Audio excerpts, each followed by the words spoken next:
I'm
on the road again.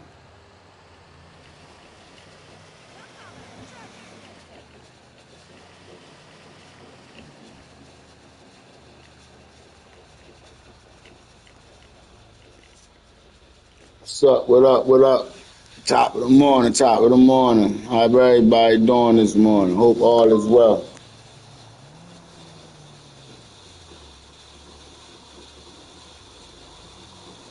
How everybody doing this morning? What's going on, Francisco? Petrol, what's happening? What's going on? What's going on? Sitting right here on GTA today, trying to get the live going up, trying to get some people to come live, help you go live, help you navigate through the through the app, get comfortable with navigating the buttons, get comfortable with knowing the etiquette of TT, what it's like going live, what to expect.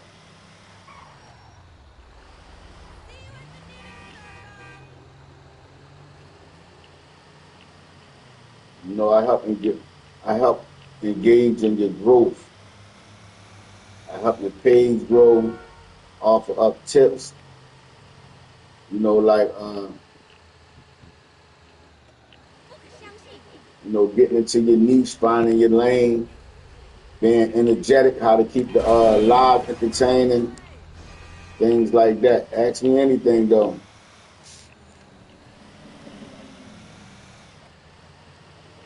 What's going on?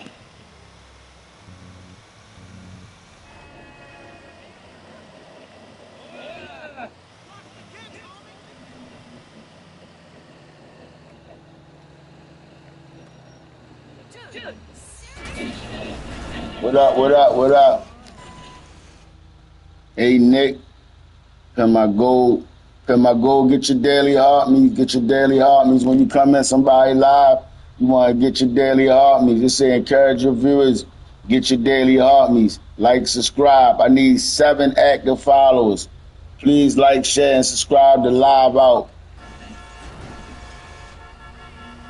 What's the energy like today? How you feeling? What's the weather like? Where you from? Tell me where you from.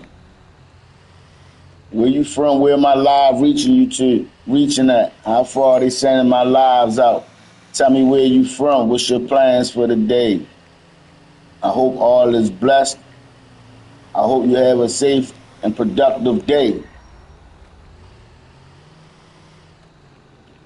Remember, richness and wealth is a mindset.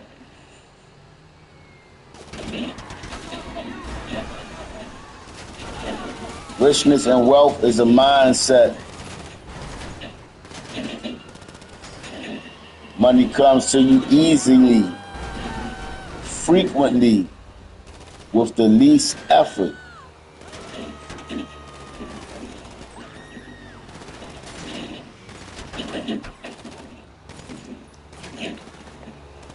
Don't be in a scarce mindset.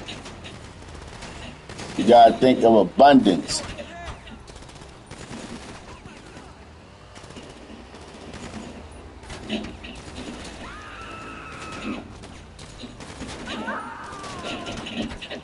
Man, they all over me over here.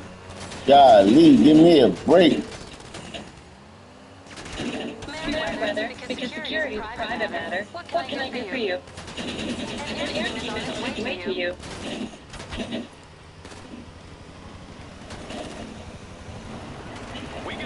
Okay, you wanna play tough? Okay. Say hello to my little friend then.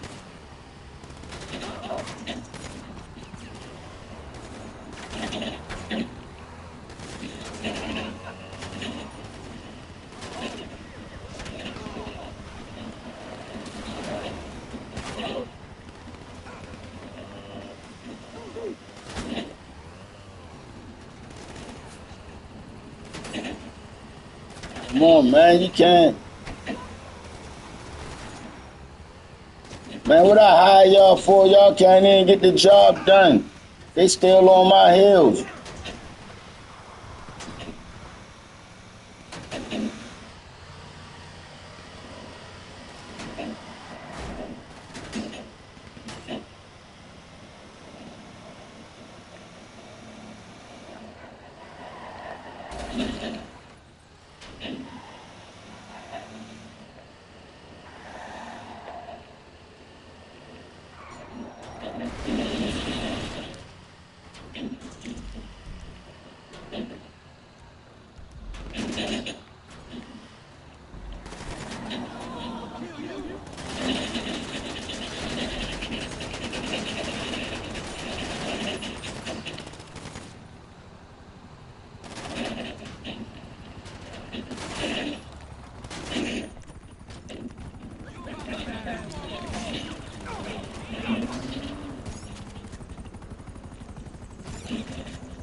See how phony that be?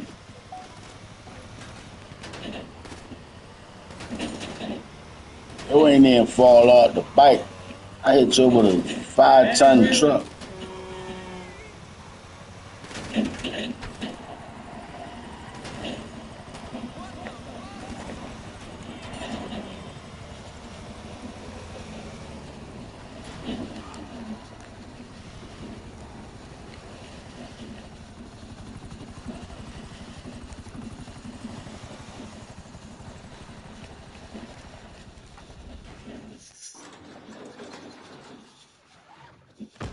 What's up, top of the morning, rise and shine, good energy. I appreciate you for coming through.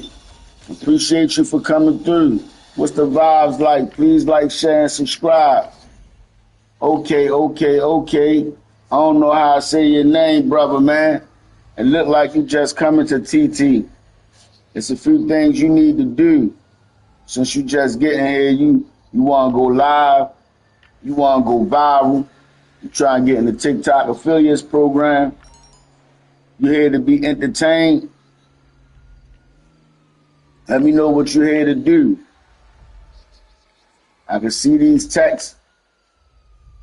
George, man, Seek Road. If you can't get your daily heart in for my time that I put up on here, offering up these tips, trying to teach you how to grow, and I don't even never ask you for nothing, but for them to put out that you never sent nothing in a while, that's bad. Like Erroneous Wind hasn't sent gifts for a while. Now, it don't say that about many people, but for whatever reason, if you don't get nothing out the live, then stop coming. For real, man. You coming to the live to hurt me. You harming the content. It's a daily heart me up there. Follow your host. What's up, Roman Kalimba? What's happening? Can we get some gifters? In here? Okay, Call of Duty. E-Banks. I be having some guests come on here. They be talking to me about different topics. Come ask me anything while the live is free. Come ask me anything while the live is free. This your chance to get to know me now.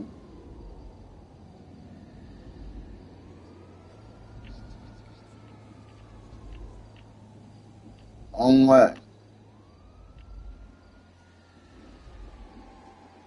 Come on up. You try and get up on the screen. You try and get your growth up.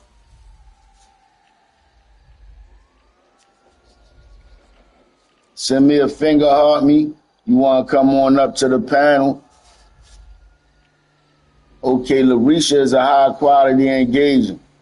Jeff is a high quality. I'm going to follow Jeff back. What's going on, Jeff? What's up, Larissa Laws? How you doing, Larissa? Coach, advocate, writer, and a manager, a caregiver. She got to get her mic together. She know better. She probably a little busy, preoccupied, so we're going to give her a minute. She ain't got to go nowhere, but we're going to give her a minute. That's a high-quality engager right there, though. When you see them blue numbers down there, not the one that's right here, that's because she just got to the panel. When you just get to the panel and things like that, when you shine out, you'll see that number grow and how long it grow on this side. But that's just for this live, the star. But the one with the pyramids or the triangles, I don't know what you call that thing. But yeah, that right there, that lets you know how often a person engage, how active they is. And now you can see, like I'm going to use Larissa Laws for an example, and Jeff. You see how you, next to their name, they got 14 and 16. That means they engage. What I mean by engaging, you just coming into the live and you sitting there, you ain't engaging, you ain't writing in the comments, you ain't tapping the screen, you ain't get your daily heart me. That means you're a brick. That means you like a brick, you just sit there. And that's really not good for a person that's trying to create content. So let me teach y'all about that right now. If you want to go to somebody, if you don't genuinely like it, it's better to come in there and leave. Well, I ain't going to say that, but see, your watch time matters. Watch time matters. But I'm talking about for you, not for me. I'm talking about the engagement for you. See, it sounds like I'm speaking on you looking out and benefiting me. When all actuality, I'm trying to teach you tips to help you grow. So when you go to a person panel and things like that, like when I go live and I host guests, like you see these people up here right now, I'm not going to invite some of y'all up because for the simple fact, you don't have nothing for me to look at. You like Patrick Swayze and Ghost. You ever see Ghost? You know what I mean? He was like trying to grab his stuff and it was like, you down there reaching, but we can't see you, you know, respectfully. So what I'm saying is when you come in, that's like when you walk in somebody's house. If I come in a Risha house, she in there cooking. She got it smelling like baked macaroni, you know what I mean? Turkey wings and collard greens, you know, and that it's smelling good in there. The door open. We family, come on in, cuz I'm not going to just walk on in and sit down, though. I'm going to knock on the door. What up, Risha? What up, cuz? What's going on? I'm acknowledge myself. So when you come into a person panel and you do that, you get your daily harmony, that's going to make me look and be like, oh, all right, thanks for getting my daily harmony. I'm going to shout you out. Boom, boom, boom, boom, boom. The more you engage, I might want to bring you up because now I see you as a quality engager. So I want to bring quality engagers to people. So therefore, I have you on the platform. You'll be sitting here whether you're engaging or not, but your purpose is not to engage. You can ask questions verbally, or with audio if you're sitting here in the box. And if I can help you, I can. If I can't, I use my other device where I figure it out. And it don't have to be about TT. But I prefer to teach about TT because I want everybody to get their little bag. You know what I'm saying? It don't matter. Everybody not going to get the same thing, but everybody don't learn and grow the same way. Everybody not going to apply their self the same way. Some people is going to be a passive income. Some people leave their day jobs. It depends on what type of content you have. If you don't have no actual type of content, I'm a photographer. But I mean, I have other sites and stuff that I do. But for here, a lot of my stuff I be afraid to post because of the censorship. But like, you never know, like if you're trying to get a passive income and you go on apps, why not hit the button? Hit the button, go live, and you ain't got to have no content or creator. You might not just be genuine. If you can get up there and be yourself and you ain't trying to be nobody else, you ain't wearing no mask, and you probably showing people your daily journey, they're going to engage, they're going to like it. But what I'm trying to bring to you is quality engagers. By the time you come through this house, we're going to call this preschool, elementary school. By the time you get off into junior high, you're a little comfortable. So we're going to break the ice. Maybe I need to change my page, my name to Icebreaker. But listen, you see them lot. I appreciate the love. I appreciate the likes. I appreciate the likes. I appreciate Larissa is making herself known. You see what I'm saying? She won't be here for a minute unless she got something to do. But everybody that come through here, I want you to follow her up too. Let's share this out. So we share it out. We can get to 1,000 likes. They'll start sending us more traffic. While y'all tap up, I'm gonna try to share the live out and get more engagers in here. But what I want you to know is the difference in between people that's quality engagers that can help your content and people that's active within TT app. What's happening, Spider-Man fan? Spider-Man fan. Why you ain't got no bio? I see you got a low level of followers, but don't be discouraged about that. That's what we do around here. We don't gatekeep. We share the secrets. I'm going to need all of y'all. It depends on what side. Like I say, I don't know exactly what's your intentions or what's your drive for TT. It's certain words you must use and must not use when you live or when you in somebody's, I call it their porch or their house. You know, you got to have, you was raised well. This is a reflection of also your character. You know what I'm saying? You don't want to be obnoxious because you never know what brand you might build. You never know how your following can go. So be encouraged. I'm just saying, you ain't got to be, just be yourself. I am going to say be encouraging. But be yourself, engage, post the proper way to, find your times. Try to be consistent in real time and be consistent. Don't bite off more than you can chew. But be consistent in what you do. You don't have to have a certain time that you post Everything else can be extra. Look at it as overtime, but make sure it's a certain time of the days that you got like a little pattern routine on. Like me, I go live 7:25. Any other time you get me something that's cool because I engage. I like to be here. You know what I mean? They sent me home. I'm working from home now. I'm thinking about starting a daddy daycare because I feel like that'll be another income. I love to educate. I'm great with kids. But if I could do that here, I can feel like this. That'll be income coming in and it'll be less going out. Cause man, the whole family done had kids now. I'm trying to figure out how we could do this, but I ain't know I had to go to school and all that. So if anybody got any information on that, walk me through that lane, cause I do want to start me up a legally fully functioning daddy daycare. But I ain't gonna call it daddy daycare. I call it daddy daycare because like all of my kids, siblings and all that, and everybody, Uncle Daddy Rambo, like, they hear this and they hear that, and then they be like, what title to use? I be Uncle Daddy, and sometimes just Rambo. But like I was saying, back to that though. Hey, see, look, I be knowing my folk that come through engages. Like I'm telling you, I'm bringing you up. What's happening? Kit Kat gonna come up here and gonna have some spark, some conversation for us. But listen, this is what I'm talking about. Kit Kat's an engager. Follow her up, love up on her, grow up on her. She will help your content. Turns. That's another one. See what I'm saying? Prime examples coming in. Turns. Turns got a platform, but you can see he's active.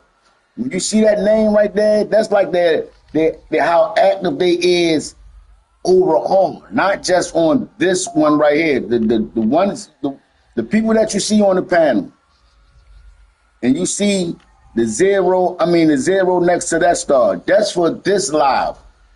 But the one when you see down in my right. I was trying to say your left, but you probably, I don't know how it is on your screen. But to my right, where I'm sitting at, down here on this side, them blue dots indicate the activeness within today's post. But if you look at Turns World over here on his 24, that's how active he is in the app, how he engaged. So if you go past, love up on him too. I want you to follow the brother. He has some good content. You can be yourself on this platform, you know what I'm saying? But what I'm saying is that lets you know how active a person is. So you get to come in and see the show, you like what they talking about, and then tomorrow they ain't there. Or the next day they ain't there. See, this lets you know how active and how engaging a person is on the platform. So when you see that, when I say high quality, I want you to see that as somebody I'm saying follow up on, because then you can go to these people platform if you're trying to be entertained. If you have a voice and you want to spread your voice a little bit, you can go to certain spots. I go here. I'm not going to send you nowhere I don't go.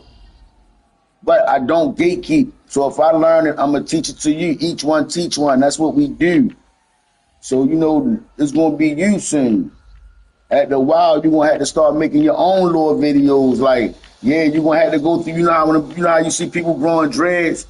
And before they be long and beautiful, they got them little short nubby knots on their head. Yeah, you're going to have to go through your ugly stage.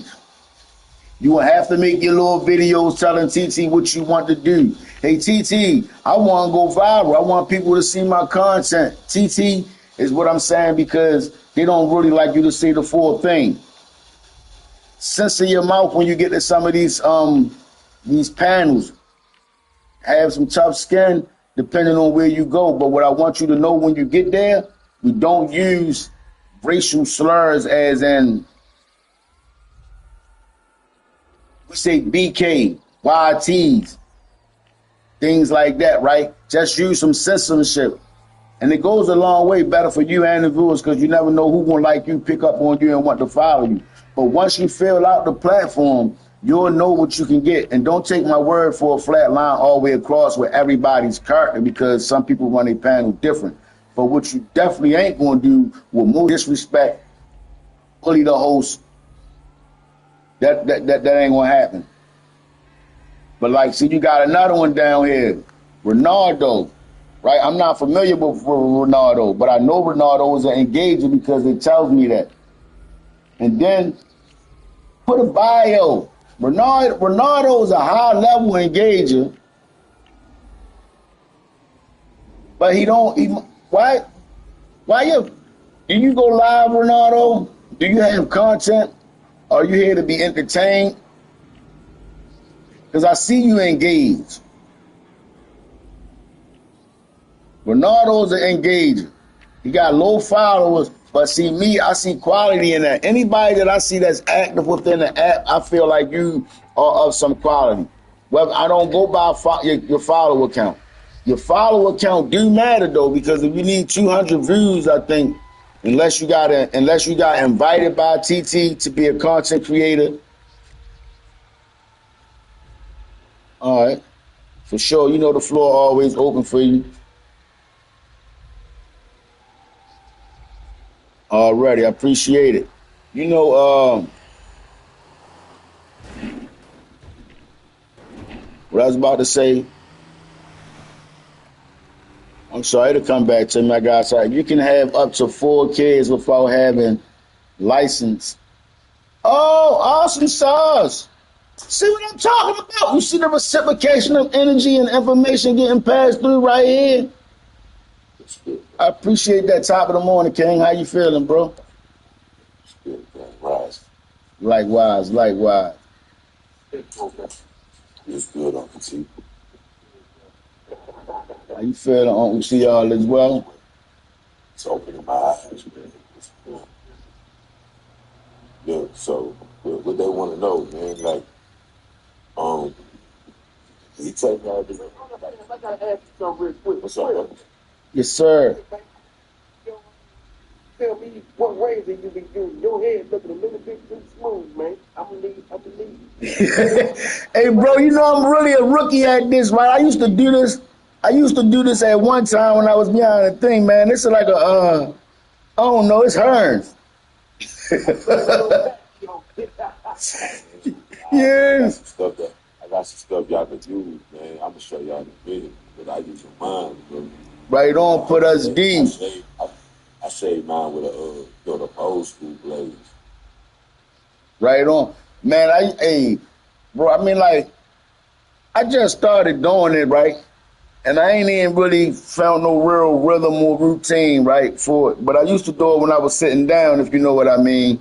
But we used to use the joint in the car. You know, they used to pull everything off. That little smell, magic shade. But like for out here, man, I be using I use my clippers, get it all, you know, and then I just use whatever she be using. My little razors. I got some product juice for us, bro. Well, go ahead, put me deep, put us deep. It's a couple of men on here. I got the brother, I got the traveling brother up on here. So go ahead, let us know about it. I might need it. Yeah, that's right. I'm sure y'all ain't good. I'm taking everybody what I can get, man. As long as you don't make me bump up, I'm good, brother.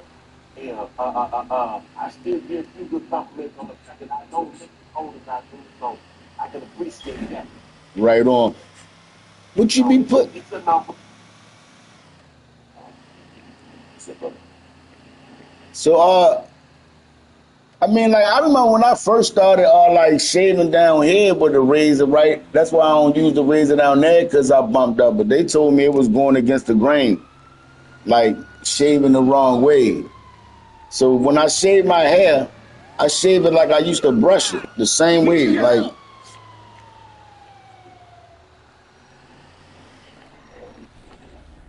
Yeah, man, I see you doing your thing, bro. I can see you saying this stuff, man. I be so busy. I be have so much stuff going on. I think I've been the other night high with you. But, I do, man. I slide this. I see how much time out. I was at this. If you don't join the fight, so I don't get safe over here. But now, man, like, man, to grow. What you trying to do to grow your platform, bro? Man, I just be on here being me. You know, I be putting up some of my videos and stuff that I be doing, but I got on, when I came on here, It was like I came here from an invite because I was already doing everything. Like I was already streaming and doing everything. It's just now I do it on their platform, but it's a lot more censored. I can't really be too me like I be, but other than that, like everything that I learned, I used to get on here and talk politics, but everything that I learned, it seemed like that's where they pushing me. Like my numbers dropped and all that, but I don't be, I be on here just to be me. So like I just basically transfer the information right now. Everything I learn, I get, and when I put up a topic, sometimes the regular old. But I mean, I'm definitely like far as like if you talking about like the 1,000, I'm definitely trying to get this account to 1,000 too, so I can get into all the programs. Try and run this. I just be being me, man. I'm on some revolution stuff right now. I mean, that's real talk. That's trying to be somebody else. That's just being me. That's what I'm pushing for. And I done started my own little Discord, man. We got a little group. We brought it from TikTok. We got some real stuff going on. We building up over there, man. Yeah, add me up. I'll come through. I got a Discord. I've got a few sisters in there right now. I'm trying to get like 15, like probably it's like right now it's like one. I need 15 people, man. We need 15 people, man. Anything, any trade, any. It's like almost. I'm gonna put it like it's almost like the new BP party, bro. So I got some people that's like really like. And yesterday we had a conversation, talk like we won't nothing censored. We ain't gotta teach these YT people don't even know what we're talking about, how we trying to grow. It's like this us. You know what I'm saying? It's rules to get up into it as well because I'm like you know what I'm saying? It's like you can't have no essays. You can't, have no stuff against women. Like, you know what I'm saying? You get what I'm getting at. Women and children. You know what I'm saying? No domestic violence, none of that. But yeah, man, that's what you know what I'm saying? That's what I'm building right now, bro. So that's why my platform be jumping, man. I can be being myself and I know what I'm pushing for to help my people, man. So that's what I'm on. Right on. Like, I mean, well, as far as like that, like the things that I do talk about, right, is bridging the gap. And what I be meaning by that, right, because, it's a difference, bro. It's a lot that fell off. Like without it being said, you can probably tell a person walks of life, they talks and their demeanor, right? Not trying to judge books by their cover, but you know what I'm saying. And I be like, bro, it's a difference from what it is. And I be trying, bridge the gaps. Like, bro, y'all gotta find some type of mutual respect and things like that, or not really condoning what they doing, but at least you know what I'm saying. I be trying to bridge the gaps. That's all, basically, like from the old and the new.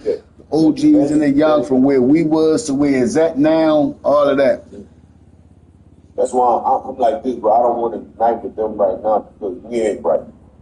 No, I'm talking about within us. Like, yeah, that's what I'm saying. Oh, all right. I'm trying to get us together right now. I just came up with a solution yesterday on that. Maybe why I ain't seen what happened what happened in Cincinnati. They gonna stop hating against one another and follow the step and go against the people that's really against us. So we can stop all that BLK crime on one another. You know what I'm saying? We talking about a whole lot of stuff up in there, man. Yeah, I like it, bro. Man, listen, bro. When we get to being like this, I hold this dear to my heart, bro. Like I ain't gonna like one time I be having segments like tell me a truth. Tell me a truth that don't nobody know about yourself, bro. Like, I really wanted to be a youth. I mean, like, still to this day, I'm passionate. Like, bro, I use my community to help me, but at that time, I didn't know I was also destroying my community, right? Right.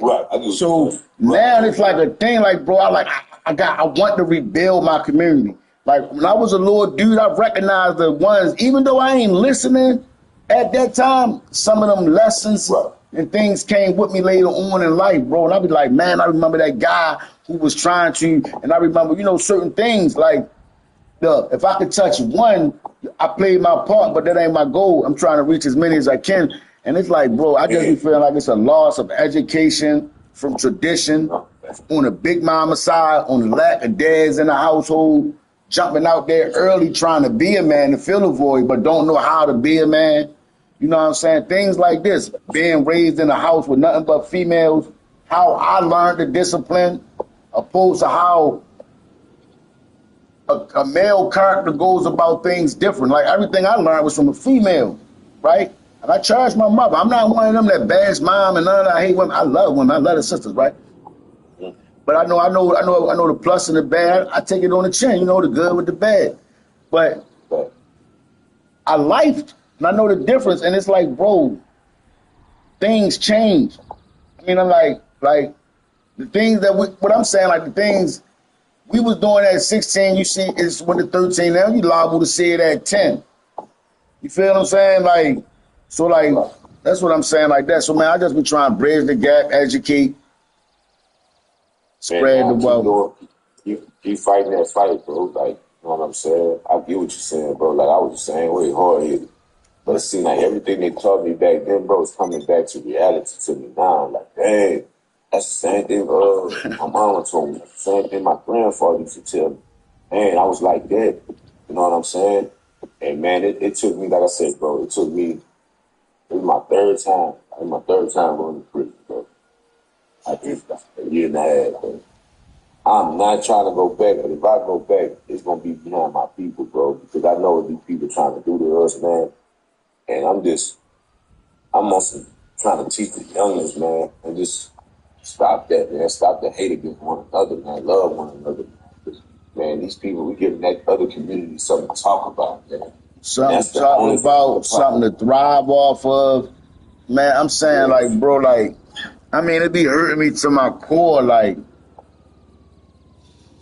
bro, the little kid ain't no, I mean, like, I'm talking about, like, bro, he ain't even know, I'm talking about, like, he ain't even know, he was about 15, 16 years old out there and everything. He ain't know a hamburger came from a cow. Bro, and I was like, yo, like, and I'm just saying, that just took me, like, you can hear it in his voice, like, he got sense, street sense, but no history of who he is, where he come from, or none of that. Nothing. None. I'm like, I don't condone this at all, but I get the necessity. I get the hunger, and the only thing that you see is that, like, I get it, like the praise and all that, the respect and everything that the guy that's getting it, you know, or the guy, you know what I'm trying to say, right? That you see if you in the city, in the hood, and what you would want. You don't want that when you see the guy that's working, going in the house, coming back in with the beat up work truck, you know, taking care of his family. That's not glorified. So when you see the person that have in the hood, if it ain't nobody, these kids don't know what to want. That's what I'm saying. Like, you get, the only way out, what you see is what you see. So that's what you follow. Or he get the respect, people like when he come through, or this, that, now. You want to be that. But the guy that's going to work every day, the square, right? Right. You know, that's what I'm saying, bro. Like, you know the difference. What you doing it for is you don't, like, you know, purpose and everything. Is you gotta be having a reason to why how you move and everything. And man, like, the lack of education is just severe. It's like strong. And like, that's all, you know what I mean? I'm glad I can reach back and talk to some. You feel me? Shit on the T. Nah, man, real talk, man. It's just, you know, bro, like, man, man, we just gotta find a lot of mentors for these young. These schools ain't doing what Hey, yo, do. that's my goddamn aunt. Culture, the way that I look at the culture right now, fellas, like even yesterday, man, I went in the Accept the invite, Tiffany, even if you don't say nothing, just come up here. Mute your mic up. Even yesterday when I went into Brother Lie, they was talking about African and African American. But see, it seemed as though when I was trying to get my point across, that's why I don't go everybody live, man. See, people be playing too much for me. Like somebody, I don't know who his moderator was, but I was talking, I was trying to get my point across, and they kept muting me. Even when I was muting myself and let everybody else talk, because you know how a lot of times I don't say nothing until I'm addressed. So when I was trying to make my point, he kept like the host. He kept trying to double back on some shit. Like when I said that I had a lot of partners that was African, he gonna say to me that me saying that I had a lot of partners that was African was the equivalency or YT saying that they got black friends. I said, no, bro, we not doing that. That's not what I meant. Them my boys, them my brothers. Don't even try it, man. I said that's not what that is. Don't even try to make it that, because that's not what I meant, man. You know what I'm saying? I was talking about in the fact that some of the guys that I grew up with in school, high school, all my some of my African brothers always come up to me telling me some of the little slickety slick shit some of the white cats would say to them, because a lot of times they didn't know some of the slang that they use, racial epithets they use for us. And they knew I didn't give a damn when it came to lie. I called them out in their damn face. My boy was coming to me like, yeah, man, yeah. He said, what is, he called me in school. What is that? I said, wait, who said that? We finna go check his ass right now. They couldn't stand me in my school because they thought I was an angry ass BLK kid, you know what I'm saying? But I didn't give a damn, but I ain't give them what they wanted. I still, to this day, I'm very particular about who I let in my circle in this town, because these cats here are undercover. I don't know what it is. You speak with the way you do, even on the job. They look at you sideways, like, oh, he one of them, man. He gonna mess my job up for me. It's kind of like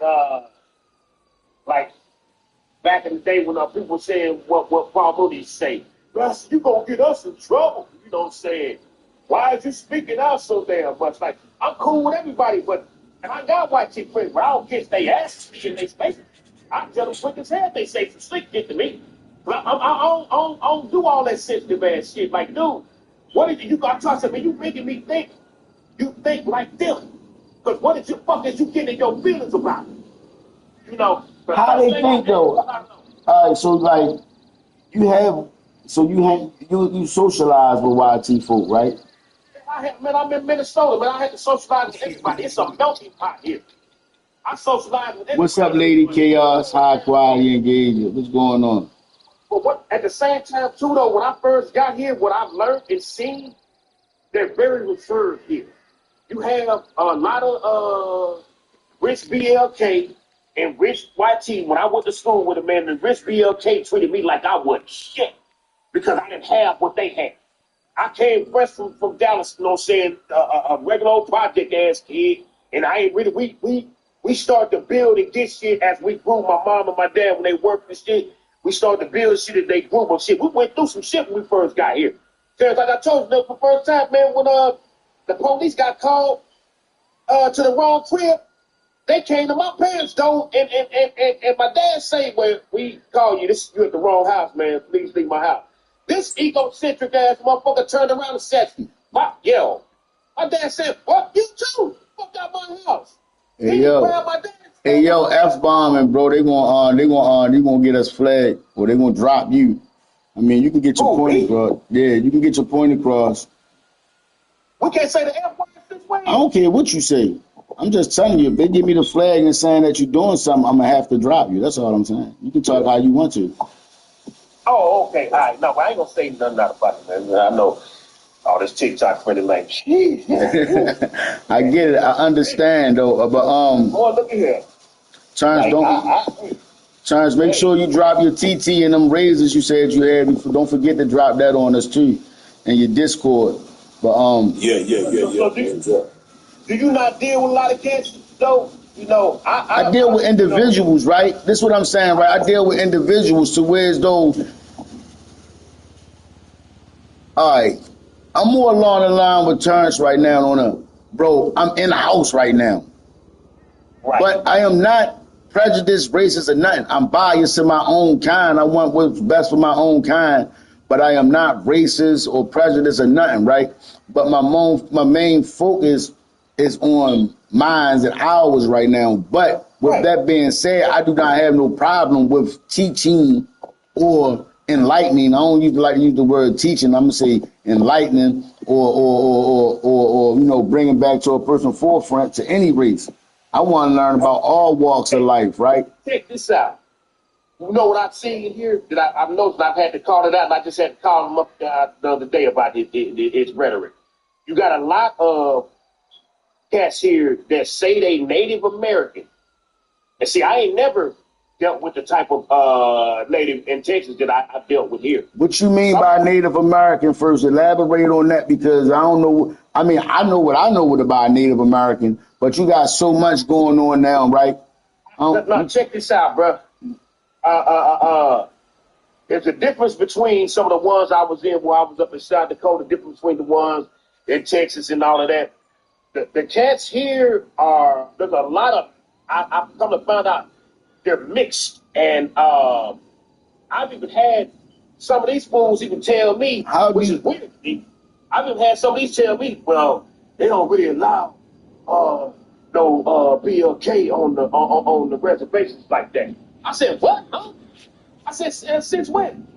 I said, hell, we should be the first ones to be allowed on the damn reservation. What are you talking about, man? But, you know what I'm saying? But I found out some of them, go ahead. Is that a feeling that you feel out of emotion, or is you using terminology? I mean, because that's why I asked you, what is a Native American to you?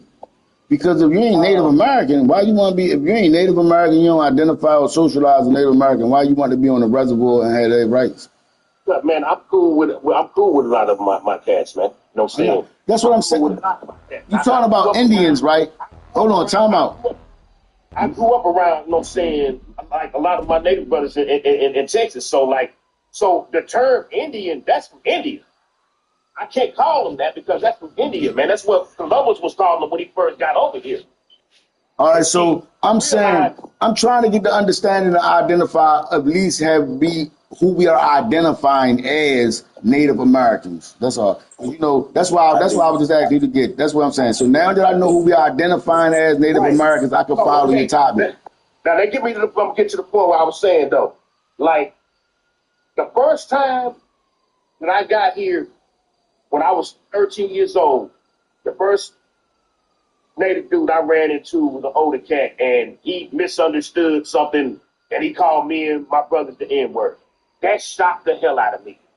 And then as I got older, I ran into cats here and there, but it wasn't until I started running into some of these dudes that look like YT boys want to holler about that they Native. And to me, y'all ain't nothing but what we call the $5 cats. You know what I'm saying? Y'all saying that so y'all can get the land, y'all can get the royalties and all of that. But when it comes down to it, you living and talking just like a YT individual. I call a lot of these cats out because one he say he ain't. Just like the dude that I just ran to the liquor store, he gonna tell me the other day I shouldn't get offended by anybody saying the N-word and this, that, and other and such and such.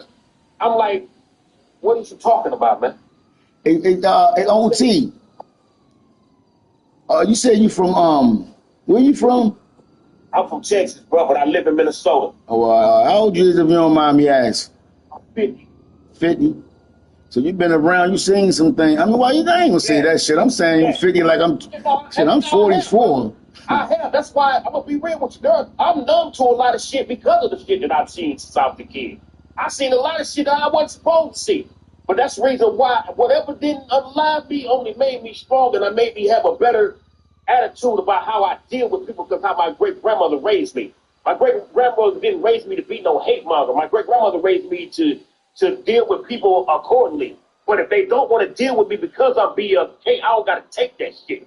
That's the reason why I've had a lot of, I will check a lot of my YT friends in a heartbeat when they say, I tell you, you sound like you don't like YT. I said, but are you racist? Well, you want to speak? Hold on for a minute, China. Uncle T. Uncle T, we have a new person to the panel. I want her to, I know who she is, but I'm going to let y'all know who she is. She going to let y'all know who she is. And then I think she has some viewpoints if she want to speak. She said, yeah, that sounds about right. As kids, we had to push through racism. Right? Yeah. No, if you leave the babies alone, they'll be straight, man. Leave these kids alone. Kids decide for their damn self. If be the adult that put that bullshit in their head. I learned that as I grew. Well, I wasn't raised by no people. I was raised by loving people. Okay, pass the mic. Land your plane. Speak again. Right? Because I'm starting to, I mean, like, I like your insight, right? But, you know, I got to spread the pan. I got to spread the love. Other people want to elaborate. Some people want to have a rebuttal to what you say. So when you speak, land it a little bit so it can grow. Like right now, I'm hearing the information. I'm letting you rant. This ain't my platform. It's yours. It's to everybody that come up here because I want to hear your point of view. But somebody might have a question for you about what you say. You gotta leave a little bit of space in between that because I feel like I can listen to you from now to about another hour and you wouldn't have no problem with doing it. And we won't do that. I just feel like he's right. As kids, because I was born in '74, we kind of pushed through the racism, you know. But once the kids that came in the '80s, they were allowed to be friends with everybody. You know, we as kids we understood what racism was, but it was a shock to us as a kid because I grew up with white people also. And I remember the first time that they had Martin Luther King Day, and my mother sent me to school, and the white kids was like, "Oh, why aren't you home with the rest of the niggas?" And I'm looking like, "What? What are y'all talking about?" You know. So I had to push through that. So what he's saying is right. Right. See, I wasn't born until '80, right? Right. And so when you was born, we kind of had pushed through it. Right. So like I still got the like systemic racism part. Right. That's why I say I can't really. All right, put it like this. When I heard the word, it was a sense of disrespect, not racism at that point. You feel me? Like, oh, this dude lost his mind. He must think we back in the day type of energy, right? Because that's how we look. That's how it came to us. Look, we did this, so they ain't gonna do that to y'all. Put them in their place, and then now, like from that to like, we definitely told our kids what. You feel me? Somebody else, right? So now it's like, and then now we grandparents now, so you can imagine what our kids got. Like all that fear is gone. Yeah. But what I say for a lot of them though, the education is gone with it. Right. So like, that's why I appreciate when y'all come because now I have a older male, an older female, but that's why and a peer. When he was talking, that's why I asked how old he was because I knew where he was coming from. Right on, right on. I could tell. See, people, some people sometimes when they hear me, they want this my passion, my anger. No. And it's just that I just don't like the hypocrisy, what I see sometimes. And I feel like with the technology and all of that, man, some of these kids, hey, sunshine, think they know everything. They don't want to listen. And it's all because they got everybody plugged in. It's like we're plugged in right now. Even with, like, when I be in Terrence Palace and everything, we be talking with love and trying to be on some cordial shit. We even get little young ass trolls want to come in talking reckless. And it's like, come on, y'all. This is ridiculous, man. Tolerance for it. Don't have no respect for their elders. That's what I see in the culture today out of these young cats. I've had to catch myself because a lot of them be trying to fight these grown people, the elders and all of that. And I'm like, no, man, I'm not about to let you do it. You was tripping, man. Like, right. What's wrong with y'all? Well, I realized too, they were raised differently than us. Like the stuff that we couldn't do. From what I see, sis, and I ain't trying to be funny either, but what I've seen, they need to stop popping them damn pills. They got everybody sedated down there. No saying. Half of them, boy, I've seen some of these young cats. That's the reason why I wouldn't even allow my doctor to ever give me on no damn Xanax. But you also got to realize, not only are they popping pills, they was born with it in them. Yeah. So they was born addicted to it before they was born exposed to it before they even. Well, some of them. Hey, brother, hey, go ahead. I got to do my little rounds and show people love. Hold on, bro. You got to tell us your Discord and you got to tell us the razors. I'm going to come back with it. I'm going to copy the link and put it up in there, man. I'm going to tap in with y'all. I'm going to DM you, bro. I'm going to DM you. All right. Got you. All right, brother. I'll stay up. All right, man. What up, Rojo? All right. Rojo, another engager and quiet. He come through. I met him before. He have a point of view. Rojo, you welcome to come up. You already know that. All I'm gonna be a little bit more harsher on like the words right now, and I probably shouldn't. And it's just making me check it because though this my real folk right here on the panel, bro. Like raised me since like you know how you got one of them favorite aunts and shit. Yeah. The one that you. Yeah. I ain't gonna say this. The one that you be like, I ain't gonna call her too much because I don't want to call. But you know when you need some shit, that's the person you call. Yeah.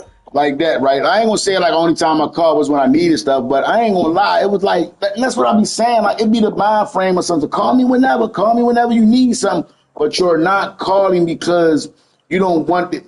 You thinking like I ain't gonna just keep doing that, but when there's a need, you know it's gonna be there. But like that's what I'm. And they'll get mad at you too if they find out you didn't call them, man. Oh hell yeah, she used to come down the projects. That's what I'm saying. So like I'm just saying like bro. So like for me, right, even though I'm still a grown man and fully, Still my baby. I'm still gonna be like my mouth gonna be like a different, probably like, you know what I'm saying. So that's all I'm saying, like bro, like just bear with me, and you bear with me too, Tiff. Hey, it's all right. That 100. You feel you Rambo. I'm 44, bro. Okay, all right, you good, man. But like, yo, that's what I be saying. Like some things like that, when dudes be talking, I be like, bro, I understand you're a man, but you still just like in front of your mother like that because you do. And I won't check them or nothing. I just be asking them like, bro, I don't do that. Like I check my mouth. Hey, I respect the level y'all on, man. But man, you know, like I respect it to the fullest. But me, man, I gotta keep it a stack. I don't try to unite with YT people, man. But I'm at the point like I'm also like revolution. Like I don't even want them in my circle, bro. You can say I'm basically prejudiced. I don't want to deal with them, bro, like at all, bro. Like, Ain't nothing wrong, bro. You got a point of view, right? And I don't really see right or wrong. I mean, we judge right or wrong according to our rules. No, I respect what you're saying, and I'm along the same lines with you. Yes, but what I'm trying to say is like I know what I'm trying to say is you can't decipher who a person going to be. You feel me? But I know for some of the things, it's not all. But I can't try to deal with that right now. Like I deal with energy and individuals, and if they on the cause for betterment our kind, then come on, so big. Because I know even if we do get to where we want to be in our community, it's going to be recognized by our community. We still want it to be recognized by the world. We need that everywhere. I feel like this, bro. And this no shade. This ain't nothing. No. It's like if you're a good YC person, right? When you see something wrong, instead of turning that other cheek, call that shit out. Right. Call that shit out right there. Hold your people accountable right there in front of that BLK person if you wanna earn some trust from us. Right, and that's what I'm saying. It's some of them to be in the trenches with. That's what I'm saying. Like some of them to be in the trenches with you. Some of them that you grew. Some of them that you see on the front line when the fight and the cause is being there. Like even like bro, when the Black Lives Matter happened down here with the Trayvon Martin and the Freddie Gray, bro, it was mobs of them with us. You hear me? I'm talking about they was going hard. Like our Baltimore white team, they different. Like we got poverty struck in YTs down here. They got the same cars. Like you see what I'm saying? But if you go to certain other spots, I know that's not the vibe. Sundown town spots like that. That's what I'm saying. So like my fight, like if you stood on the front line with me, I'm gonna look over and I know you fighting the same cause with me. That's what I'm saying by that. Yeah, I got you. I'm just like this, bro. Like I don't feel like when you see like what I see up on here, like some of them come over. My friend is BLK. Man, you ain't gotta put that in front street, bro. Let that be silent. When you come and tell me that, I look at it as okay. Here's another one. This might be an undercover one. You know what I'm saying? This is the acceptance. Once they come into our circle, they gain our trust. Then they go home and say, "Oh, the N word this, the N word that." I don't. That's why I'm not this so open hand with them anymore. I tried to unite stuff. Right now. I'm about gaining with my people and only my people. No disrespect. I love everyone, but I gotta love them right now from a distance, bro. So I gotta take care of us first. Bro, that happened. you know, I I just went understand that through love. exactly what he's talking about. Oh yeah, I'm sorry about that. I'm sorry about that. We do have a new person on the panel. We do land the floor and we try to get the new ones in the cycle. Address you, let us know where you from. You're a woman. I ain't asking you to give us your direct age out of respect, but I'm saying, you know. Oh, I'm cool. I follow Terrence. You good. And so I'm 46 years old. I'm from Texas originally, but I live in Illinois. Woo. Now, I went through some of this, exactly what Terrence was talking about checking folks on site. I just went through that at work the other day. So there was a lady that had come in, and there was a white tea lady that had come in. I swear to you, this woman got like $100 and something worth of stuff on her food stamp card. My white tea coworker didn't say not a word about it, not a word about it. Just rang her up, hey, have a good day, right? The okay woman comes in. She bought, I don't know, maybe $17 worth of stuff, and it was just like waters and stuff like that, basic stuff. And the woman that I worked with, as soon as the be okay woman walked out, she made a comment about how her taxpayer dollars are having to pay for this, that, and the other. I popped off. I almost got rolled up. We almost had police there. It was a bad day. It was a real bad day because I told her, I'm like, hold on, you didn't say a word sorry, I gotta watch my language right here. But that portly white tea lady come through, you didn't say not a word about what she got. I said, this one come through, got some juice and some water, and suddenly you got something slick to say? No, we ain't doing that. I told her, I don't play that aces crap at all. Right. And I called her out in front of God and everybody. I know exactly what Terrence was talking about, and he's right. If you truly stand for BLK people, you need to call it out on site. Oh yeah, I mean, I said, look, I've even had when, weirdly enough, man, when I was in school, I've even had one of the IT guys come to me and tell me about some Sambo for the Jambo ass dude that snitched on me and shit. You know what I'm saying? It was mediocre as hell, but I was just like, snitched on me. Like, why would he say that? You know what I'm saying? Like, that's the stupidest shit ever. You know what I'm saying? He said, yeah, bro, he said you're really mad, and all you ever try to do is get banned and get people to go from your talking point, and I think he's just an asshole, and he just wants to be in spaces, and a lot of those guys don't even like his ass. So I'm just like, hey, it is what it is.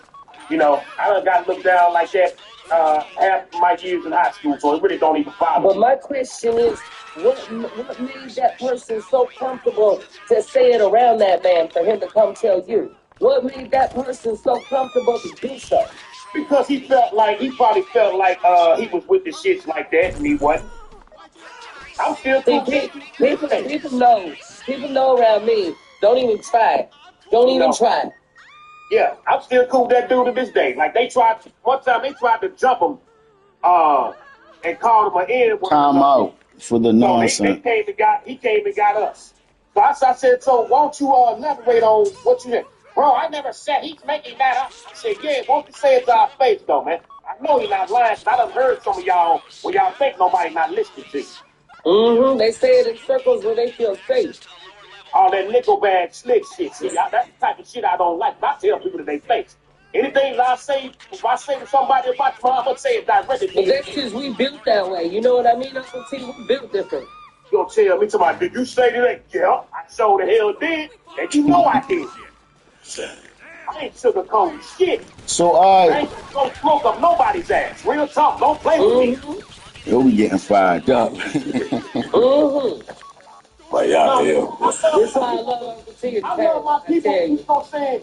I love my people, but since I've been here, man, it's a lot of Sambo for the Jambo ass phony motherfuckers. I can't fuck with them. All right, hold on, time out. So anybody that disagree with you, is that a Jambo Sambo guy? Because like the YT can't be that.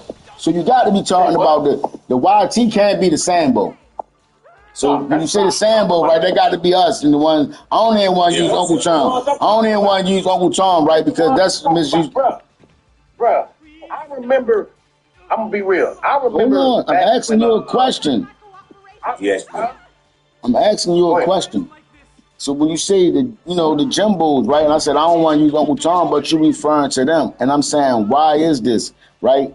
Is it just because they get a difference of agreements, or like what makes you feel like just that? Because you be telling us why you feel I'm that gonna give you way. an example, bro. I'm gonna give you an example. I'm gonna give you a prime example. What happened yesterday? This happened yesterday on TikTok. I'm gonna give you an example. So, bro, they had this BLK man. Yeah, we good. Yeah, All go right. ahead. So they had this BLK man yesterday. Hosting a live, bro. And he had something on there like where it's saying something about racism, right? But bro, when you go in there, you think it's one of us, and it's not one of us. So it's him and another BLK dude with a YT chick in the middle, like how we all in the boxes right there. Right. He in the big screen. It's just them two up. So they letting people in, but they might mainly want to put BLK people in there, right? But I'm thinking, okay, they for the people. All right, bet. But I see the YT, so I'm kind of suspicious. So, man, my sister ain't up in there, bro. My sister ain't in that live, bro, because some of the things they were saying, I guess, was this. I guess they really attacking this BLK women. So, man, they called, man, this dude, man, same color as us, bro. The one, he and Uncle T slot right there. Man, called my sister the B word, man. Told her fix her late front. Black dude. But y'all sit up here talking about black women wearing weave. That is unacceptable. And this and that. So my sister was like, he was like, oh, you probably smell like horsehair and all this, just saying all kind of stuff. So she turned on her camera. Oh, my hair real, baby. It's long. You know what I'm saying? So then, when she turned on her camera, guess who want to turn on theirs? Because their camera was off the whole time. A YT lady in the middle. Now I'm looking like, y'all got that, like that's a trophy up here compared to your sister. Like your black queens, y'all dissing the black queens in front of a mixed company. Right. That's Come definitely on, one. See, now that's Sambo. right. Now that's right. I agree completely. And that's what I was just saying, like with him not saying that a person wasn't. I was just trying to figure out, right, like how you did that. Like that's a prime example of what the dude did. That's sad, bro. Hey, bro. I'd have checked that That's too. unacceptable I'd have told him behavior. something about that too. Like, bro, you crazy. You sitting up here like, yo, you ain't even supposed to be having this conversation with these guys around. That's what I mean. Like that's in house. Bro, Like so, like. So what you think about this, bro? You think like say you might have done something wrong. You think I'm gonna air you out in front of everybody in mixed company to tell you was wrong? Right. That's Pull what you I. to the side. Or pull you to the side. Hey, bro. You've grown about Even, this even, stuff, Terry. You're mature and responsible. Yeah, not everyone will do that. right. But even though, bro, I'm gonna pull you to the side. But before I pull you to the side, it could be you about to get into it with some YT boy. We gonna handle that. Then I'm gonna pull you to the side. Hey, bro, you was wrong, but I was back. You up standing with you because we the same. Right. And you was wrong, brother. You know what I'm saying? That's between you and I. That's how I You am. want to call you out for the mixed company. You know what I'm saying? So yeah, bro. But it's a lot of us like that, and I'm gonna tell you, bro, that's what really worried me. It ain't just the YTs. I'm worried about the fan folks. Right. Anything. No, I don't even Ones that want they them can send that look at you because they look like you. bro. Right. I wouldn't even help them if they're on the side of the road, bro. Like that's why I'm at with it, bro. I don't blame you, though. I don't blame you, Terry. There's a lot of folks that feel that way, for real. He said he gives everyone. But yeah, man. It's been situations where I have let my guard down, and there's been a lot of them here, and got Hey, what brought up, Kit back to Kat? reality. It's like uh, like I'm gonna be real, man. When the first time I dealt with my BM family, I always said that I don't think everybody watching is What up, Ernest? but they have racial stupidity. So the first time when I dealt with my baby mama family, they thought when the first time I came to one of their little parties or whatever on Christmas, they thought that it would be funny You know, they was doing something called jag gifts and shit, you know what I'm saying? And way in the back of my mind, I said, oh, here we go. I get there, uh, uh, uh, uh, and oddly enough, my grandfather gives me a white can of spray paint. Uh, yeah, I said, okay, all right, okay. I blew the shit off, you know what I'm saying, because I was there with my BM, but I did tell him later, I said, don't ask me to come in and else, especially family goals, because I'm going to go platinum, man. And the first time any of your people tell me when I can and cannot take my son, I'm going to go platinum, man. You know what I'm saying? And it happened. And me and her daddy always came to fisticuffs over that, you know, because the racial stupidity. You know what I'm saying? You can't play with me like that. I said, no, I ain't find it funny. I said, what made y'all think that would be funny? I said, y'all got some warped ass sense of humor, man. You know what I'm saying? I said, now if I'd have snapped off, if I'd have been the other dude that snapped off, cussed all y'all out, and then left, y'all have been the one accusing me being in the wrong. He's so sensitive. Why these guys are so sensitive? You know what I'm saying? I get that. Yeah. You know, Yeah, I hate that all though. the time. You know, so there was like, But that's that reactive abuse. That's what that is. That's that reactive abuse. They do something disrespectful. No, it's just that So see, you can't push off the T buttons, man. It don't work with me. That shit does not work with me. It don't work with me. Y'all barking up the wrong tree. Mm-hmm. I will laugh at your ass. That's the reason why they got mad at me in high school. They like, what the fuck is he? What is so funny? How can you tell a joke and laugh at your own joke? I said, because I told the joke because to make me feel good, not you. I thought it was funny, so that's all that matters. Shit. Like for real, man. Like man, I love and care about everybody, man. You give me a reason to think otherwise, I'm going to treat you accordingly, man. I love you too. Mm-hmm. Yes, you need to match energies, or not even see these people. I don't like fake people. Low vibe. Yeah. Be how you came. Don't flip on me halfway through. Right, don't put the script on me. You're somebody else, and now I gotta figure out who I'm dealing with now. It's like, okay, I know what. Like a chameleon, right? Everybody wears masks. Everybody. Yes. That's going to happen to you all the time. Everybody's playing some kind of role to somebody. Not a lot of people are their own. But then there's folks like myself, Uncle P, Terrence. I mean, these guys I've had several conversations with. And I tell you, you get the same version of them every single time. Sometimes, if I have a little bit more like out in life, like in life, baby doll, like you don't think you have to act a certain way for different groups or like people sometimes? I'm me regardless. I don't care. I'm the same person no matter no, you're not. No, we not. No, we not. No, we not. Real? Let it be, hey. Like you're talking to like right. I don't like see when people say that. I don't think y'all think the statement through. That's when I be thinking people become emotional in your statements because ain't nobody the same person everywhere. You got work, you got church, you got home, you gotta be a father, you gotta be a son, you gotta be a husband. Now all these characteristics are you. All these characteristics are you and make up of you, but the way you handle yourself and carry your demeanor about yourself in situations requires different views. Yeah, I just feel like for me, this is who you are. That's who you are. You don't get a second chance. No. Yeah. I respect that 100%. I love what you're saying, but I'm saying like, unfortunately, we do. We play things down when we're out there, regardless. I mean, you want to say that, like... Yeah, genuinely on TikTok, I'm a whole lot more chill.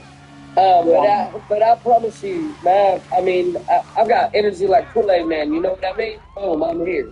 What does that mean, though? Like, all right, what I'm saying, so when you go to work... Or are you coming with love? I come with love and the love of Christ and everything I do, sure.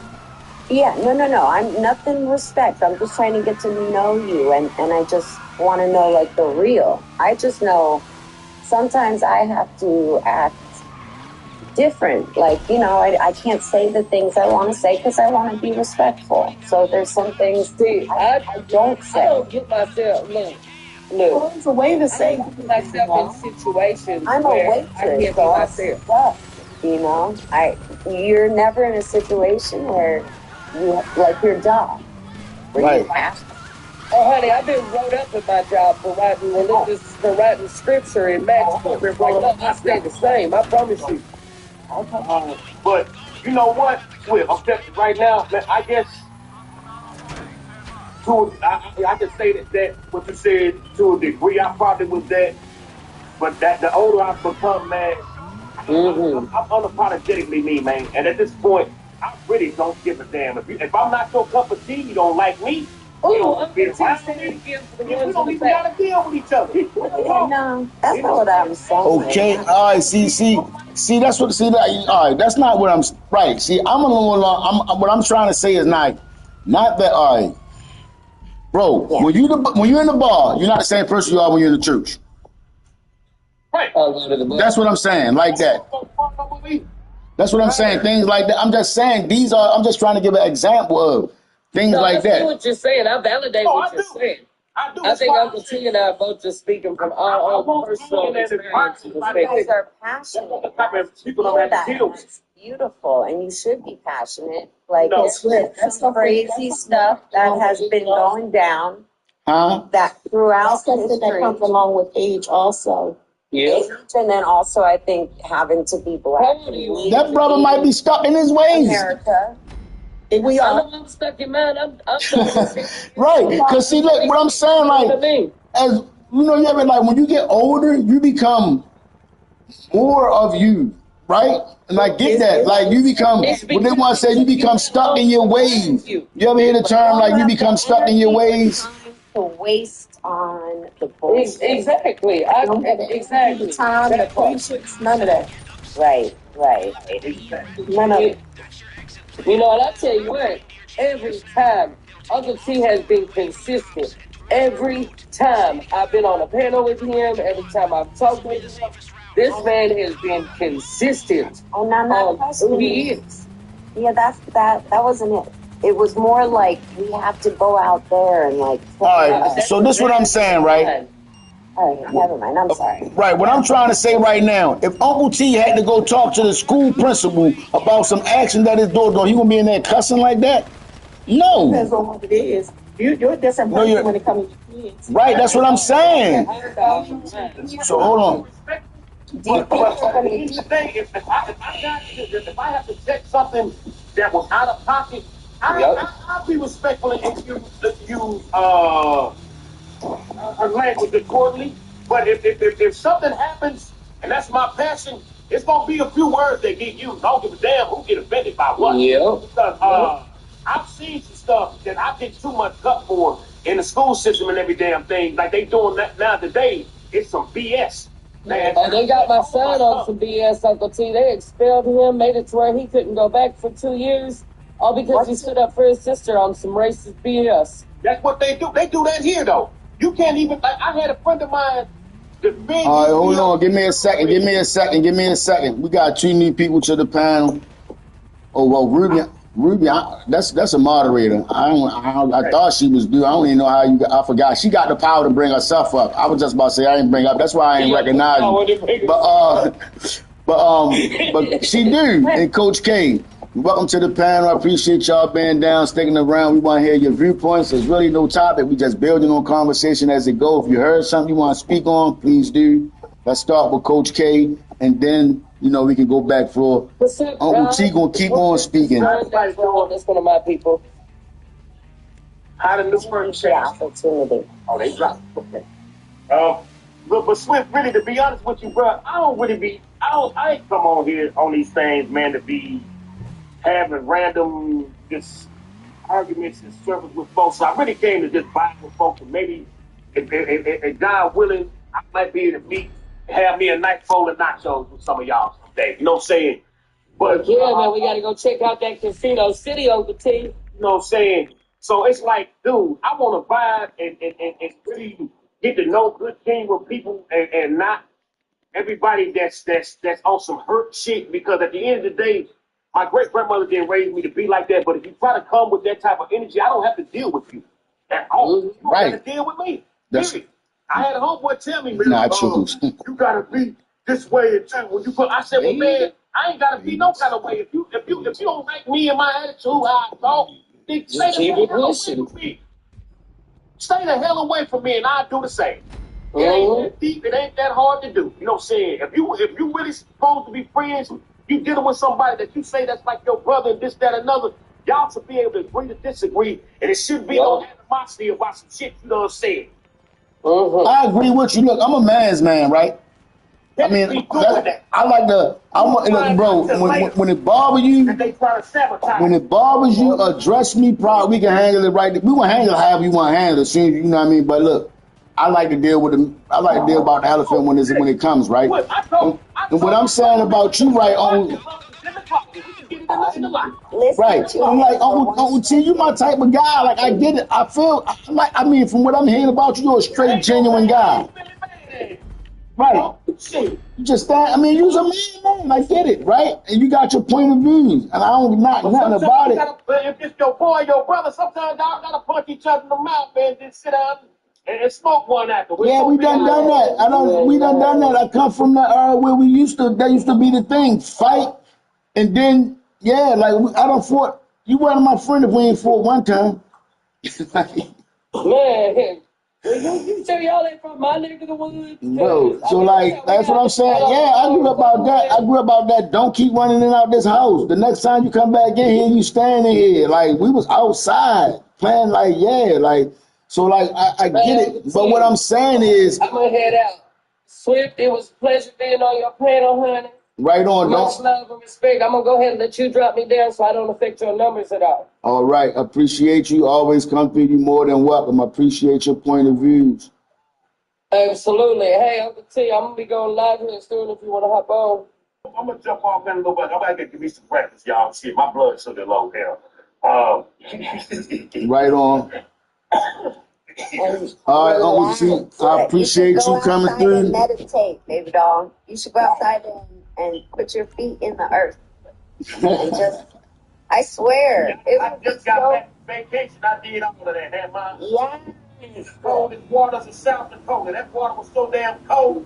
Y'all keep my video because it was cold as hell. I jumped up out that shit so quick. You know how big that is for your soul? I'm so glad you Ruby, did that. why you leave, Ruby? Get back to nature. That's all you got to do. F these people. These people are just going to pull you down. Like, you're vibing high. Don't let them. I hope we get to meet you someday, man. We can go camping down here, man. I show you, you know what I'm saying, good about get the hell out of the city and get one with nature type shit, man. I'm coming. Same thing, man. I wasn't invited, but I'm coming. I'll be through your town, man. I might hit you up. I might pull you up on that. Hey, you can come too, sweetie. It's all love, for real. Yeah. I said, you look like you might be at a barbecue or something, man. I might need to get one of the barbecue recipes. 100%. I make some good ribs. Oh, already. What about you? You do look like a barbecue bottle man a little bit there. Yes. I wish you nothing but love. I hope you will start your day with just calm, happiness. Be happy, grateful for who you are. You're so passionate. I really thank you for all your words.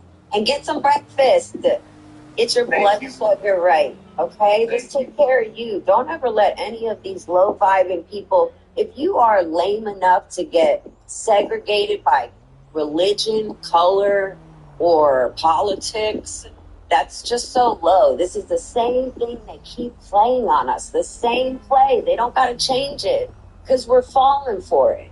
Because the way your skin melanates, and first of all, black people were the first people here to just get right. But so stupid. They're so afraid. Just, I love all of you, and I just hope you know not everyone's like that. And that North Carolina crap that just happened, we need to go to that place. Like, shut that crap down. Y'all know what she's talking about? It happens. Yeah, I do.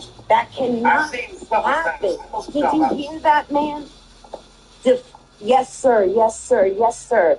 Oh my God, I wanted to punch him. He didn't deserve that respect.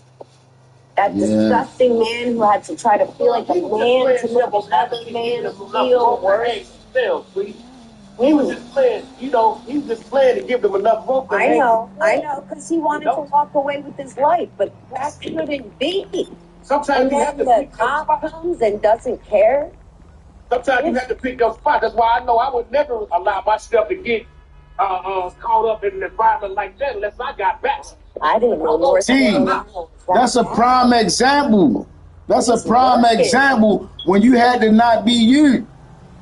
It's 2025. That time right then and there, that dude was like, man, I ain't got no win right here. If it was just me and him, we'd have got it in. But right now, I got to be this person to get back to being me. See, that's what I'm saying. Like, I'm not saying like, that's what I'm saying. Like, for different situations, it still be you. So he's I ain't stupid now. Oh, why?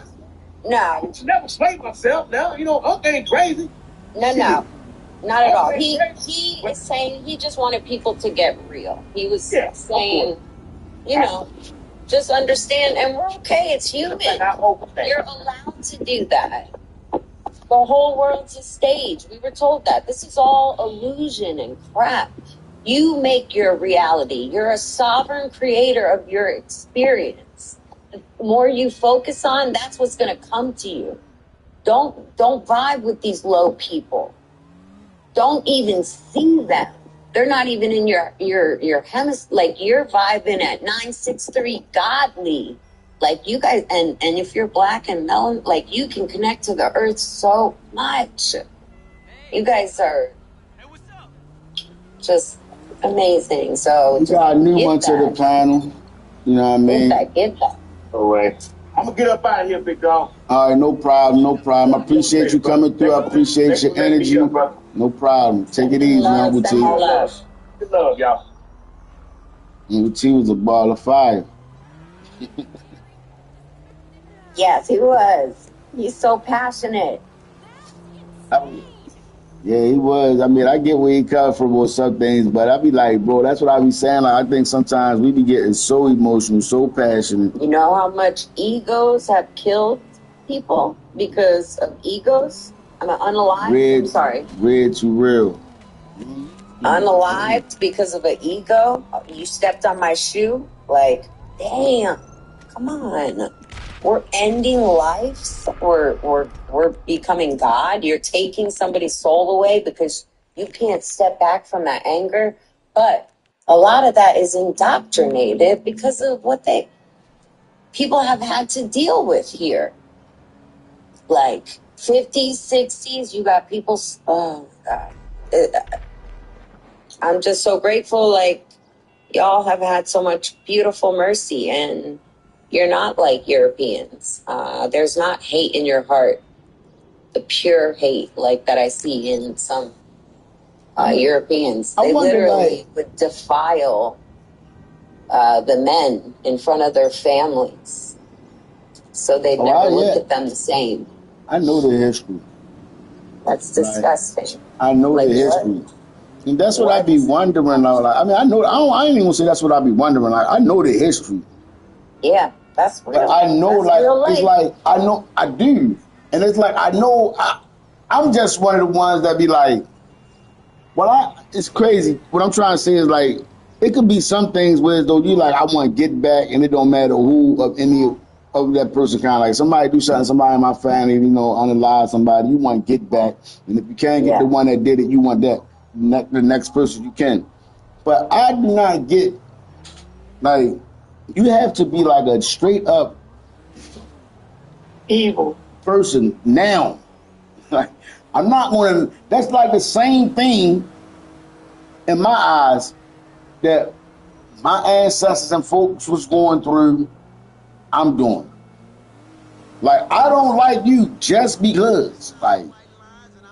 Yes. So that's what I'm saying. Like, that's the same thing to me. So I deal with individuals. I don't forget their history. I know their history. I hold it.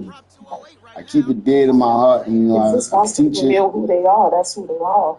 Right. Or they don't. And I'm telling you, when they're all together, they speak a little different when they get a little. They won't do it because they're, but no, Right, it's that's been what I'm. going on in 2025.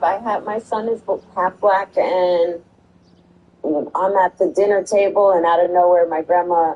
I just think, Kathleen, black should be with blacks and white should be with whites. Like out of nowhere, I'm like, okay, and that's okay. I mean, she's gone now, but she lived in a different generation. She felt she wouldn't even pick up my son. She kept telling me it was because he was too heavy. Yeah, I wouldn't let him. He was 4 months old. Yeah, right. Put that energy on him. No, my son is amazing. See, that's what I'm saying. Things like, that's what I'm saying. Like, I don't care about a person if they feel like each kind should stay with each kind. I don't have a problem with it. Like, if that's how that person feel, I tell you, at 6, but sorry to interrupt you. At 6, I asked my son, because these kids jumped behind a thing. I live in a small town where it's a lot of white people. Some kids bashed his head in. They were hiding behind a tree. I had to take him to the hospital and stuff. But I had asked him, maybe like 6, 7 years old, what color were they, baby? What do you mean, Mom? Baby, what color were they? Just my indoctrinated ass asking that. But what color were they? He couldn't tell me. He didn't know what I was talking about. right. So, this is something you have to teach. They don't understand. They don't even know. I remember my little sister went through that. Talked about at my house. I was alone. I didn't have my family there. Thank God, to say stupid ass shit. I had one aunt come over and say, "Don't worry, I have a gay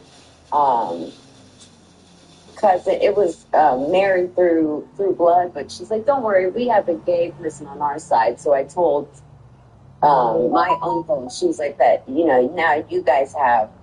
Like he was some kind of defect.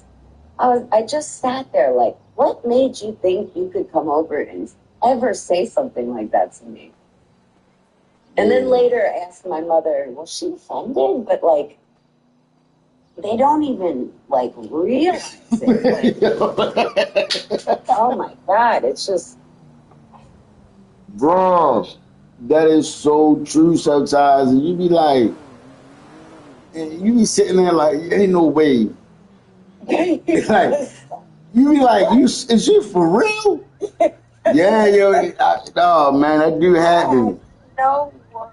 Oh, I didn't know. I didn't mean. I'm so sorry. I didn't mean. And you like, and I be thinking like, all right, boy, this apology seems like it's genuine, but I'm sitting down. I'm at all like, you really. You had that thought. That was right, like you. original thought. I mean, like sometimes they say things and they don't under. I'm not gonna say they. I feel like some people. I feel like encounters and they are not racist, right? Can I tell you, I grew up with one black family in my whole school in Jersey. So when I came here to Charleston, it was a culture shock. And I don't want to say, no, I'm racist. I just never, I swear to God, I had no black friends growing up. It was Irish and Italian. I didn't get exposed to them. Monmouth County, Middletown. Where you from? But Jersey, there's a lot of black people in Jersey. Where I was, they segregated them, baby. I swear. I'm 40 now, but this, when I was going to school, 2000 was my graduating year. Yeah, we had one black family, and they acted more white than anything. So I swear, I'm just being honest. I want to tell you the truth. I came here and I just was like, wow. My first thought was there's a lot of black people. What? Just because I had never been exposed. And then found out like I am half black. Like my people told me, you're like my. Yeah, I'm sorry, babe. Because you said you're from Jersey. Yes. And Jersey is like flooded with black people. Like, you know, like flooded. So it's like, I understand not going to school with them. But it's like, you can't miss. No, not in my area. How old you is, Queen? You, it was segregated. I'm 31. And Middletown right now is like flooded with black people. Yeah, so my sister told me, East Queensburg, if you go back to High School North, and I'm not making it up, I'm telling you, there was no black people in my area, Middletown. There was none. They finally took them from Newark and they moved them from the projects when I was moving to South Carolina around the age of 18. So 2000 about.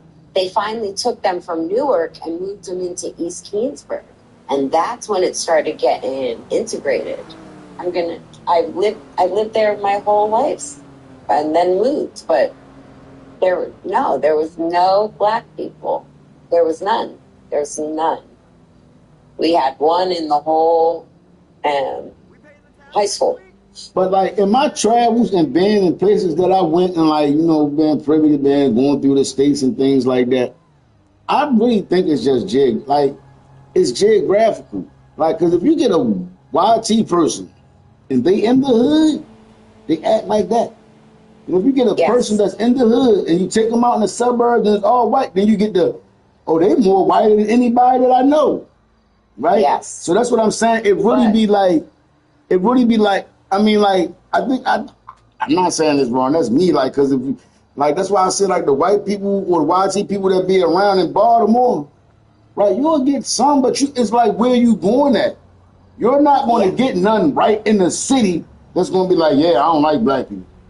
It's like, because it's like we too much. They might be like, oh no, I don't. That's not what and didn't say I don't like them. Sorry. No, I'm not talking about you, Pray. I already know you ain't saying that. Your kid black.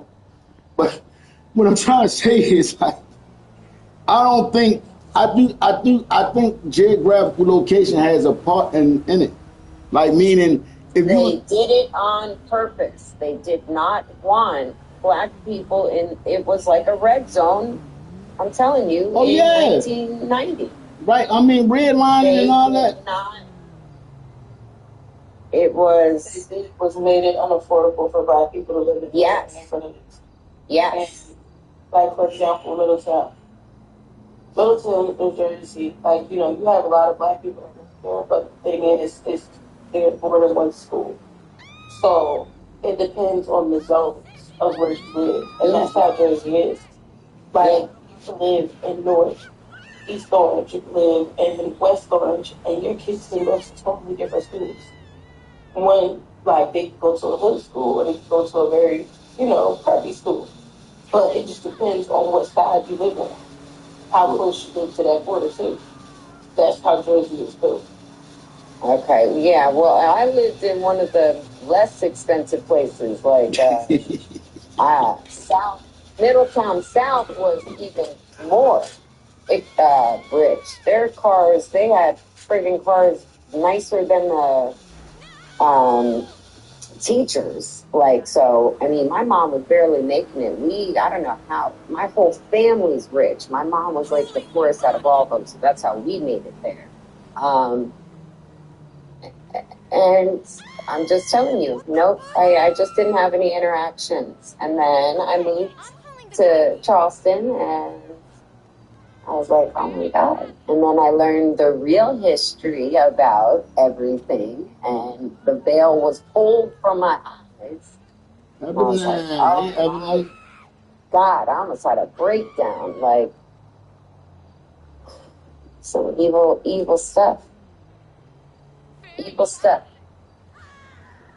Yeah, but like I said, like, I can't really ever. Well, maybe once I got out to like,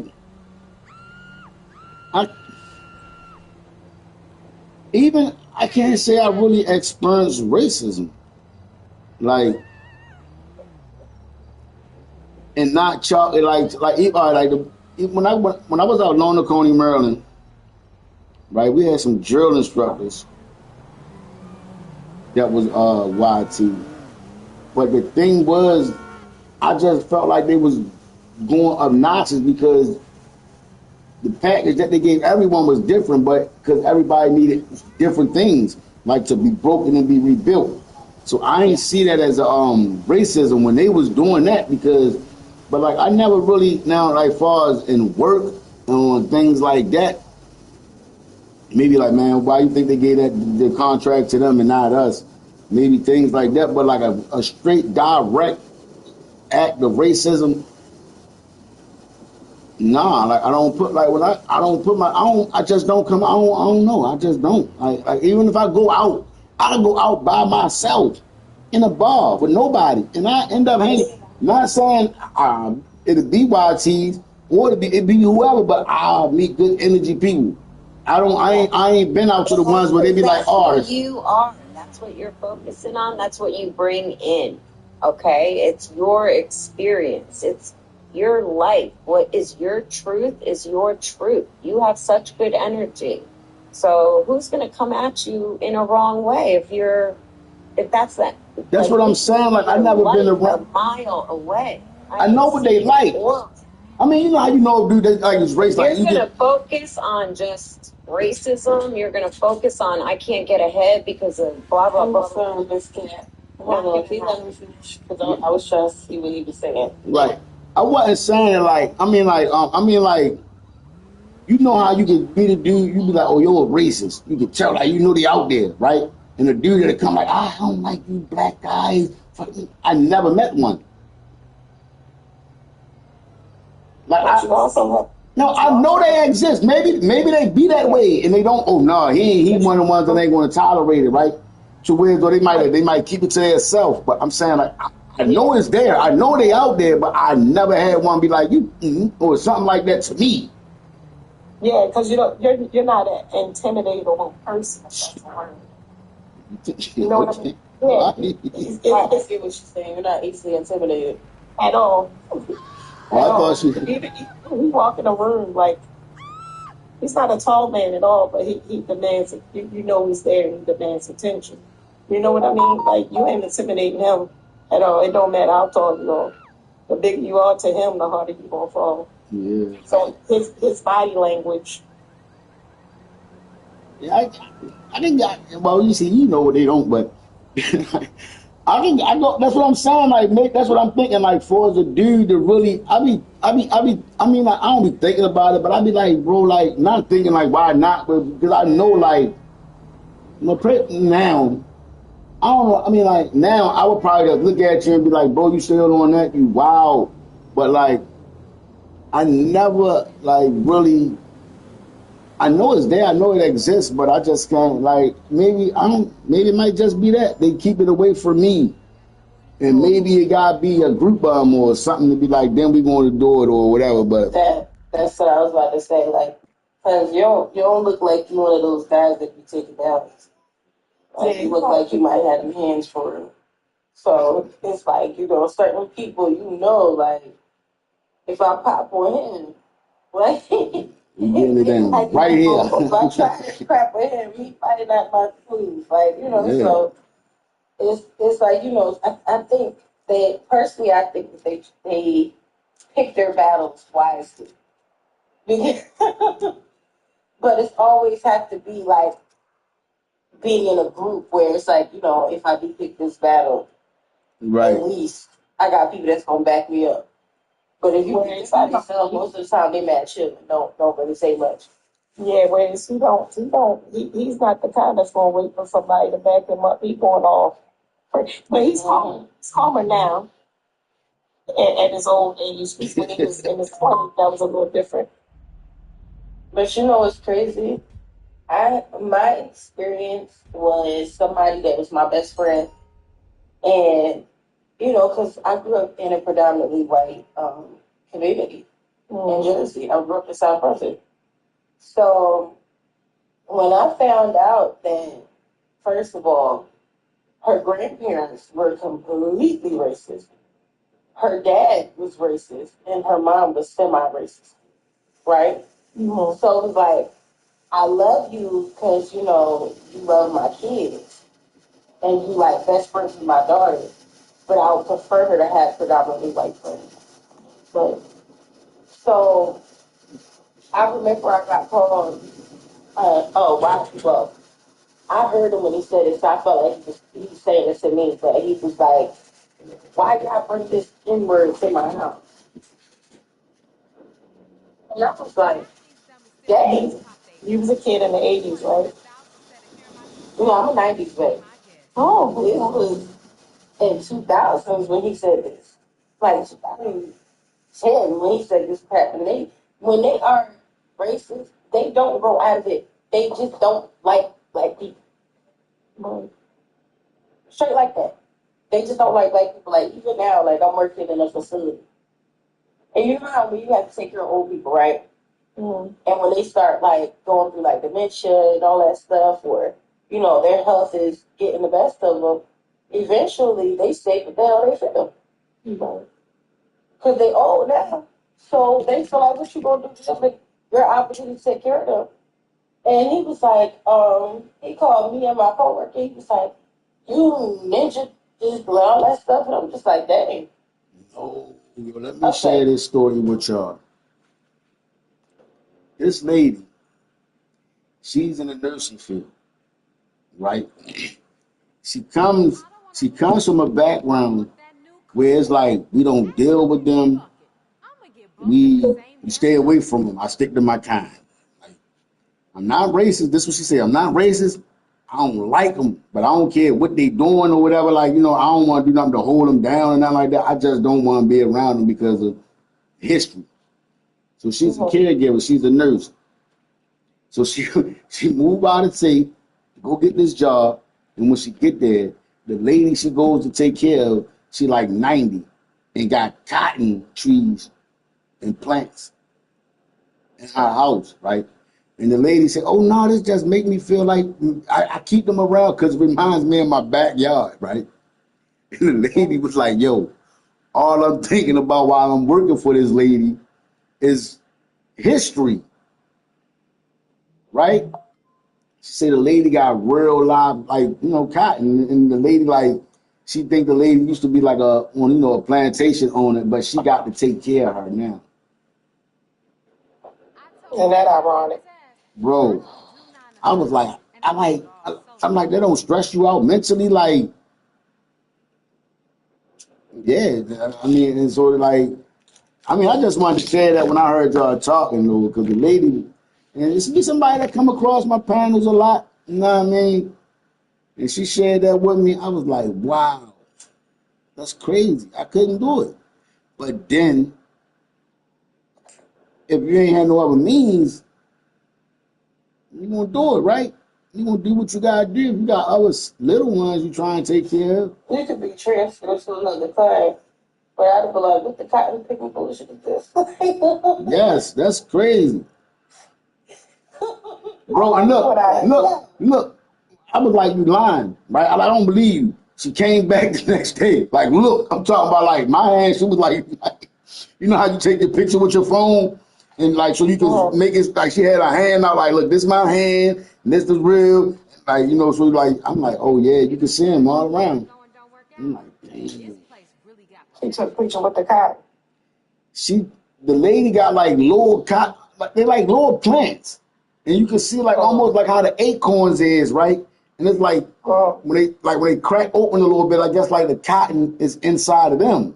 But so them little trees, you can see where like the acorns popping open, and she got like little plants of them. But the lady saying it's not really the cotton plants that's bothering her. It's more sort of where the mind frame of who she working for. Like the lady, like, oh no, I used to have them on. They had them in the backyard and things like that. And she like thinking if she had the cotton, then she probably had slaves. The house looked like that and all that. It was 90, she probably did. I believe she probably did though. Like and you know, and she said the lady be going in and out sometimes, like on that. Oh no, that's what made me think about it when you said the dementia. and people getting to saying what they really saying. That's what made me get to her, because she was like, lady be going in and out, saying some stuff and all that, and then one minute she come back like she just regularly cool and all that. But yeah, man, I don't know why these dynamics be like that though. Like, and then I think that's a lot of the fear of why they kind of keep the depression the way it is, because if it being flipped.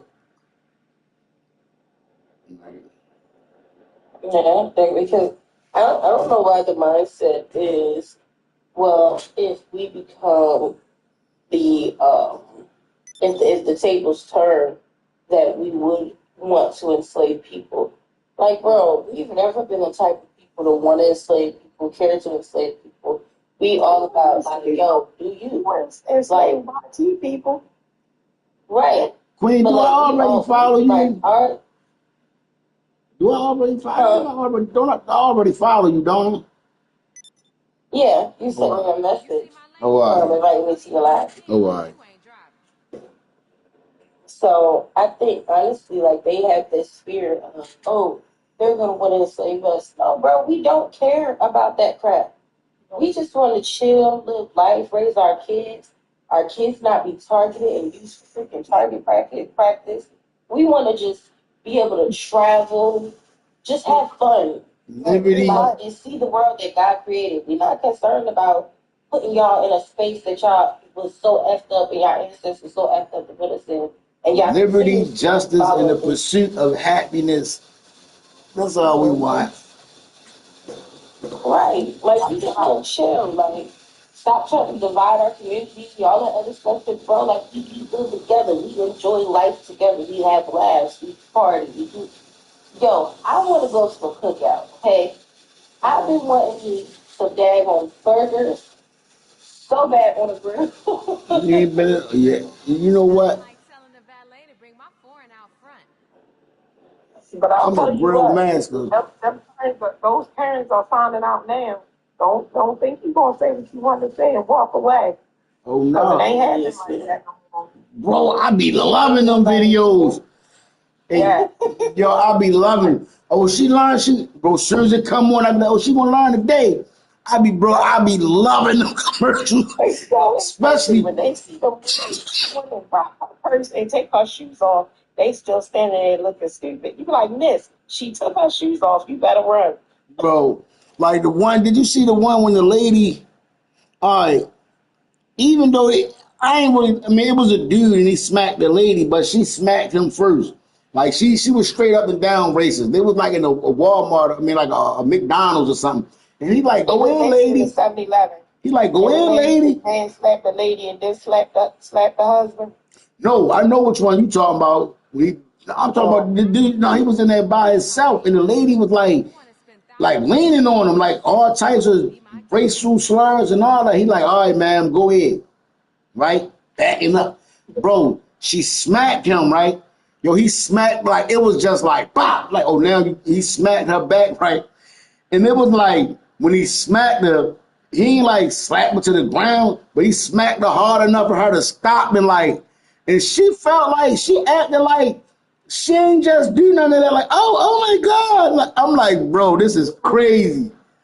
I'm like, yo, this is crazy. Why they do that crap? Like, bro, every Yo, he old smacked shit her motherfucking brains out of her. Got a reaction. like, listen, if you smack that grown ass man and that man smack you back, you not be mad and pretend like you like.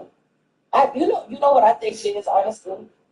Sometimes, because our people have been programmed to not, react. But we in a new era. Right. People tired. At this point, it's like you get it together, right? You get it together, or I'm gonna have to get your ass together. Yeah, when you getting some sense knocked into you was a person. And she realized, like, he open hand smacked her. Sometimes a grown behind man, especially a grown black man, if he open hand smack you, sometimes I feel like that punch the shit out of you. No. I'm gonna tell you, right? Did y'all see the one where the lady was at the bank? It looked like I think she was at the bank, And the lady said, "Don't you hit me, don't you hit me." The lady took her hand and hit her. And then next thing you know, you seen the black lady come out. And I'm like, "Lady, bruh," she took her shoes off, right? And she knocked that lady into them little things to separate the lines from the bank. She tore that lady a new table.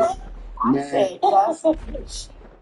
Yes. They had the one, right? The dude, he had a camera, right? The dude got the camera, and he going to go do something. So the dude keep coming, right? But everything he doing is on the camera. He like, "Man, go ahead, man. I'm telling you, don't come over here.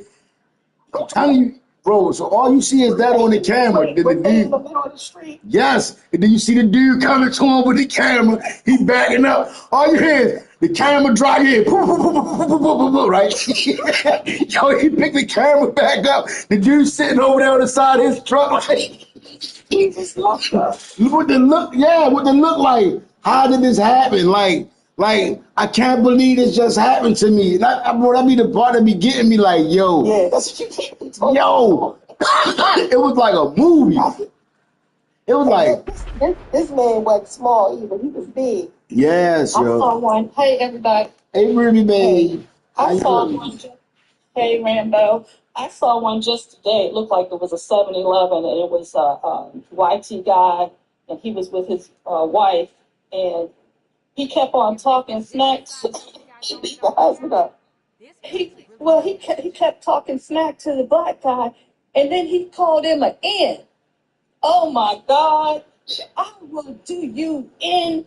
And that guy went off. He was like, "I was trying to help you." And next thing you know, they taken the view of him on the ground. He went from calling him an N to saying, "I love you." I love you. Yo. It was the lady. It was the dude girl going off on him first. And then he was like, "I ain't gonna hit the girl, I'm gonna hit him." Right. And he said, so then the dude come in there like, and called him the N-word. You're like, what? Pop him up. The lady go to grab him, he slap her up. Then he went to hit her again. He must have realized, like, nah. And then he really started beating bro up. Bro, yeah, I seen that one. But I must have just seen a part of it. And then you had the one with the neighbor, the woman came up on the porch of those young boys talking trash, and I think the husband was a police officer. He was trying to get her to stop from coming up on the porch. She came on their porch and swung. They laid her out. He was dragging his wife off the porch. Bro, that's crazy, bro. I don't know why they do that. Like, when I tell you. But like, Listen over there. Let me just be a fly one. Like, that's now, that's what you get. No. You should have knew that. I just be like, you should have knew that was coming. I was watching this thing today, right?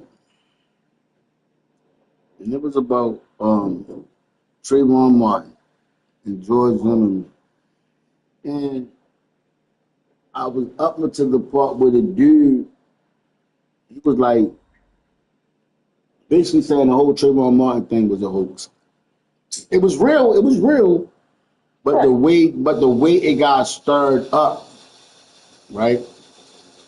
Right, because remember at one point they were saying all this, that, and the other, and then they wouldn't give the girl, his girlfriend, records.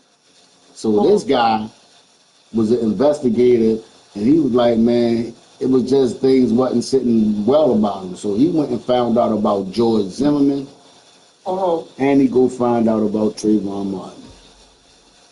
Right? And it's like,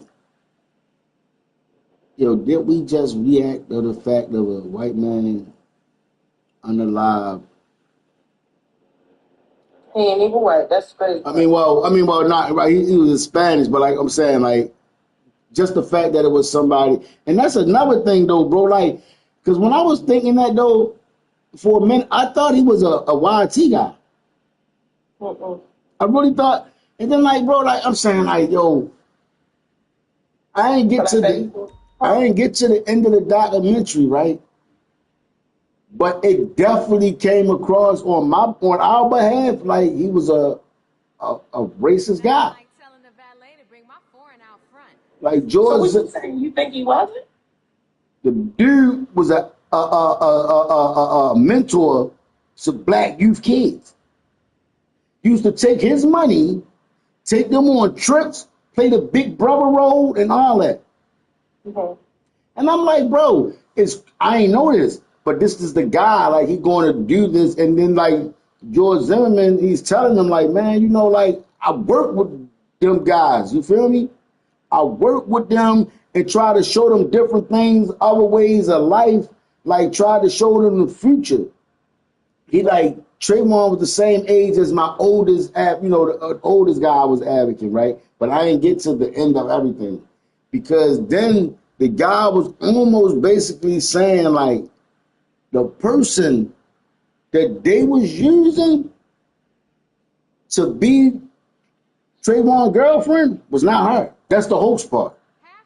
The girl that was supposed to be used as the witness is not the girl, is not the actual girl. This is what this the detective. He's a YT guy, but this is what he's supposed to find out. Now when you see Trayvon's car record,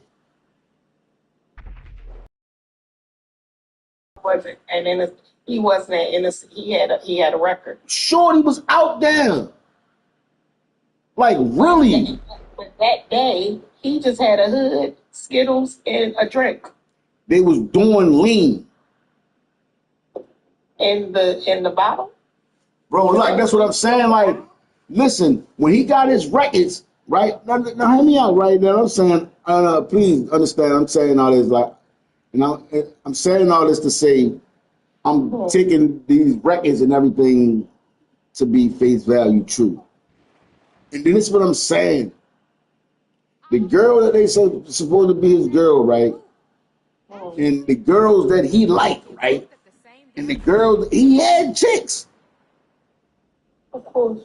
Yo, had chicks. Yo, he was a little tall dude. He liked the little slim chicks with nice little bodies or whatever, right? And he had girls. Now he got this one girl. She don't go nowhere along the line of none of these other girls. And this the one he fall in love with. Like this supposed to have been the one like the baddie. And I'm like, okay, that's the baddie over all the other ones. This the one, right? It just didn't add up. So and then I came. I ain't get all the way through the whole documentary because that's what I was going to do. I was going to have that on and like while we listening to that and talk. Because I'm like, bro, he was selling guns. He smoked weed. He had a gun that day. I don't know. He ain't had no gun that day. I'm not saying no. I'm not saying. I'm not justifying Zimmerman in the unaliving part, but I'm talking about how it got portrayed, like how the points and what they pushed to get all the like bro, like you know what I'm saying, like all right. On one point, all right, like on one point they saying George Zimmerman was saying they was like, is you following him? Yes. I don't need you to do that. Then his explanation was, well, when they asked me was I following him, I was following him because I wanted to be able to tell him where he went at because I could no longer see him. Right? Now, on the girl side, when they get the tapes, right? When they get the tapes, he is saying, Trayvon is saying like something, and he dipped through here, this, that, and the other, and the girl was saying run, and he was saying I'm not going to run. So now they saying that on George's side, he said I ain't see him, and then when we come back around, Trayvon is approaching him now. Like, man, why you following me? What you got a problem? George Zimmerman says, he says no. He said by him being so tall and long, he closed the gap in between us so fast, hit me in my nose.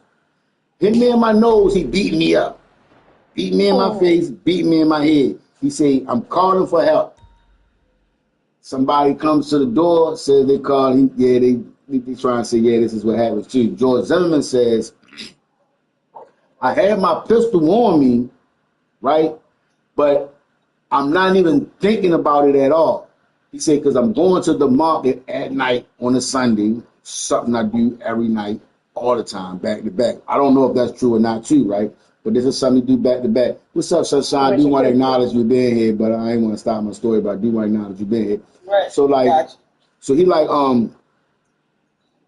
this is what he do. He say now, and he getting beat up. He said when he's trying to swerve down, like he can't go up or get up, so he got to like swindle down like in between his legs, like as if he was like straddling. He said, as I'm going down, my shirt comes up and my pants. He said, I realized I got my gun. He said, I fires one time. He says, when I fired the shot, right? He's saying, I think I missed. He said, now my concern is where did the bullet go into one of my neighbor's houses, right? Because Trayvon backs up like, all right, you got me. As if he know I got to the gun and he's trying to back up off me now. He said, so, right, no, he, right, like not realizing that he got shot already. He said, so as he goes to back up, then he falls and he died. And he said, as I go to approach him, he says, tell Mama Alicia I'm sorry, right? Now, then all this going on and it's in the media, but nothing's coming out about their side of the wreck. I mean, like the girl's side of the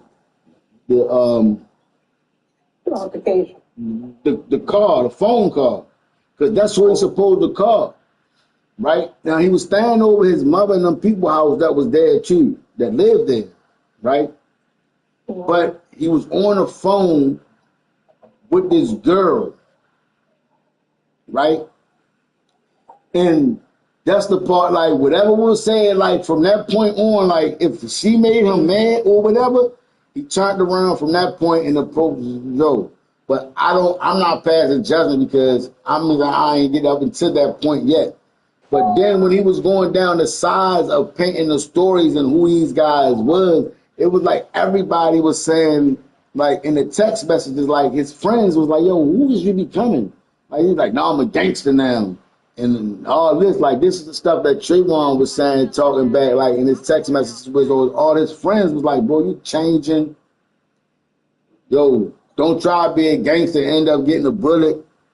And he's saying, yeah, all right. And then the girl, his girlfriends and all this stuff. So like he had girls in the actions, but where I was at is the point from when Yo started following him and he made the phone call to the girl and then he came back around instead of like just going to cut into the house or where his people was at. He got mad or something happened on the phone to where as though when he came back around and it's on the interaction though. On the reenactment, how they showing like Trayvon there and them, and I'm here, and this is what happens, and the gap closed, and they get beat up, and then all that, and then the rest is history. But they like the defense or somebody, they ain't want that part of the record to come out. I mean, the girl, the phone call between him and the girlfriend at that time. And then the point about it, they saying like the girl that got on the stage and that was doing all that stuff that he was talking to and that's supposed to have been the one is not her. Oh. Like because he like the texts between him, like this is what I'm saying, right? Like she's supposed to be the baddest one, the one he fell in love with, this, that, and the other out of all the other girls.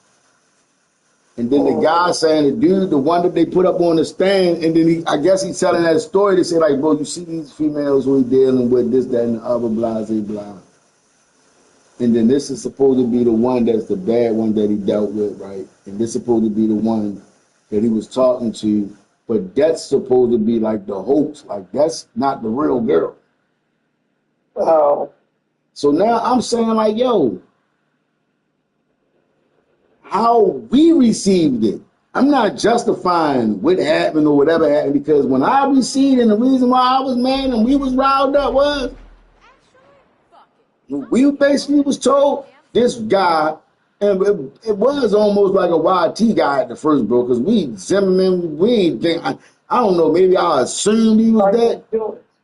Yeah, son, I just not think he was no Spanish man.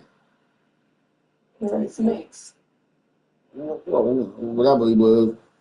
You know what I'm saying? Well, Mexican, Migo, what was he mixed with, Ruby? Hispanic, Peruvian, and white. Well, when you look at him, he looked like a Migo. When you look at him, he looked like a Spanish guy. He looked Hispanic. Like now he all heavy set. So like they were showing like the actual footage of when he was then, right? And he was little and all that. Like, cause I'm looking at the video, mind you, when I'm looking at the video, I'm like, he couldn't have just beat him. I'm not thinking like the time is happening. I'm thinking about the person that I'm hearing. I'm thinking about the altercation taking place with the person that I'm watching now, not opposed to who he was and the size he was then. Because then when you see the old video, it's like, yeah, that young boy could have easily probably did all that, right? And I'm just talking about like how they put it to us. The problem came in when they told him to stand down, don't follow him. And he took it upon himself to follow him anyway. When they told him, because he wasn't a police officer, when they told him to stand down, not follow him, we'll deal with him, that's what he should have left it alone. Exactly. He shouldn't have took it in his Right, own that's what I'm talking about, though. I'm talking about the information that we had got then opposed to the information that I was getting now. Right? But like, that's the important information right there. When they told him to stand down, don't follow him, he should have stood down and not followed that boy. That boy would still be well, he might not be from his background, but George Zimmerman wouldn't kill him. He took it in his own hands, like, no, I'm following him anyway. He was wrong. All right, so wrong. He put himself in that position to shoot that boy. Because if he wouldn't have kept following that boy, he wouldn't have turned around and beat his behind like he did. I mean, I don't think Trayvon. I don't know why Trayvon popped him. And the reason why he followed him. Put yourself in Trayvon's shoes. You walking down the store and somebody follow you. At that age, you would have turned around. Yeah. You'd have given that 12. Why was he following him? Hello? In the first, because he thought he didn't want him to get out of his sight. He wanted to be able to tell the police where he was. But that wasn't his place. To make him want to follow him, of all people. That part I don't. When? That part I guess because he's the only one out there. In the neighborhood at the time, you don't know what he could never know what his real reason for following him was. So now I did not do that shit. Hold on, here I come. You know what I'm saying? We will never know what the real reason was.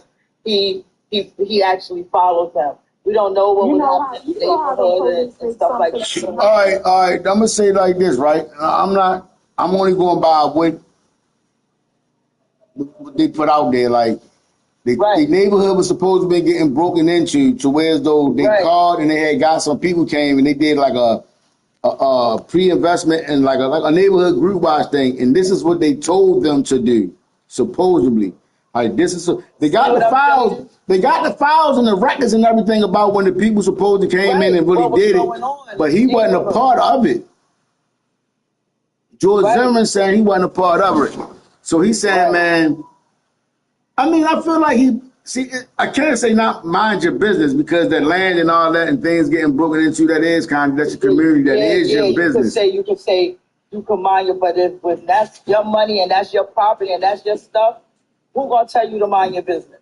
But we like that. No, that's what I'm saying. That's why I'm saying I'm not gonna say that's not his business to be like, yo, what you doing? Like, if I see somebody black, white, whatever, it's out of suspicion around here, I'm gonna be like, bro, who you? You know somebody around here? Who you looking for? Right. Kid? It don't even matter what color they are. Like, right. So I'm saying I get that part, right? But then what I'm saying is Trayvon left, get through the alley, and it's known because of when he got the part of the text messages with his part.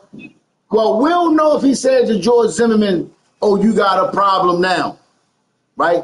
Because that's not on the phone. That's not like nothing. That's just George Zimmerman saying, when he got back to Trayvon walked up to me. And then what he said, right, what George Zimmerman said, he said it sounded like some cliche shit. Like, you know, like, It don't sound like all right, like from the text messages and the slang and the words that Trayvon used in his everyday talk. That don't sound like something he would say, but it sounds like something a person making up something that they think a black person would say. You understand what I'm saying? Like if I like say if every time I see you, I'd be like, all right, Grand Rising King, but then a white person would be like, yeah, he walked up to me and was like, what up, yo? And you'd be like, what? He don't even speak like that. You feel me? But you trying to accuse me of something, that's something to say. It sounds like something you would accuse a person of saying opposed to how he really talked. It didn't fit his slang, the jargon. It didn't fit the Florida style of talk. Like something he heard on TV. Right, like something like that. Yeah. Okay, I just read that he was in a gated community. Right. And Zimmerman was suspicious. Right, but So not to say that unless he was like doing some kind of neighborhood watch. I don't know. I see a lot of videos on that kind of thing where YTs are stopping black folks saying, what are you doing in this neighborhood? Let me see your ID. Why are you coming in this apartment? You see a bunch of Karens always stopping someone. Oh, well, I want to see your key fob. What apartment do you live in? But let me tell you, at the same time, I've been treated like that by black people in their communities. I've been treated like that. Really? I've been treated like that. Yeah, I've been treated like that. Yes.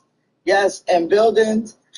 Me too, actually. Yes. Me too. Yeah. Like because me and my daughter at a time we was out doing that happened at my school. We was out doing delivery. She got her book bag checked. Like I'm by a black lady.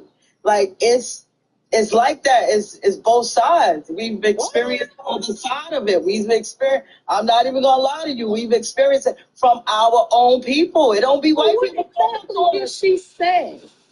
There was a bunch of other kids walking around with their book bags. The thing is, we had to wear clear book bags to school, and mine just broke, so I had to get a new one.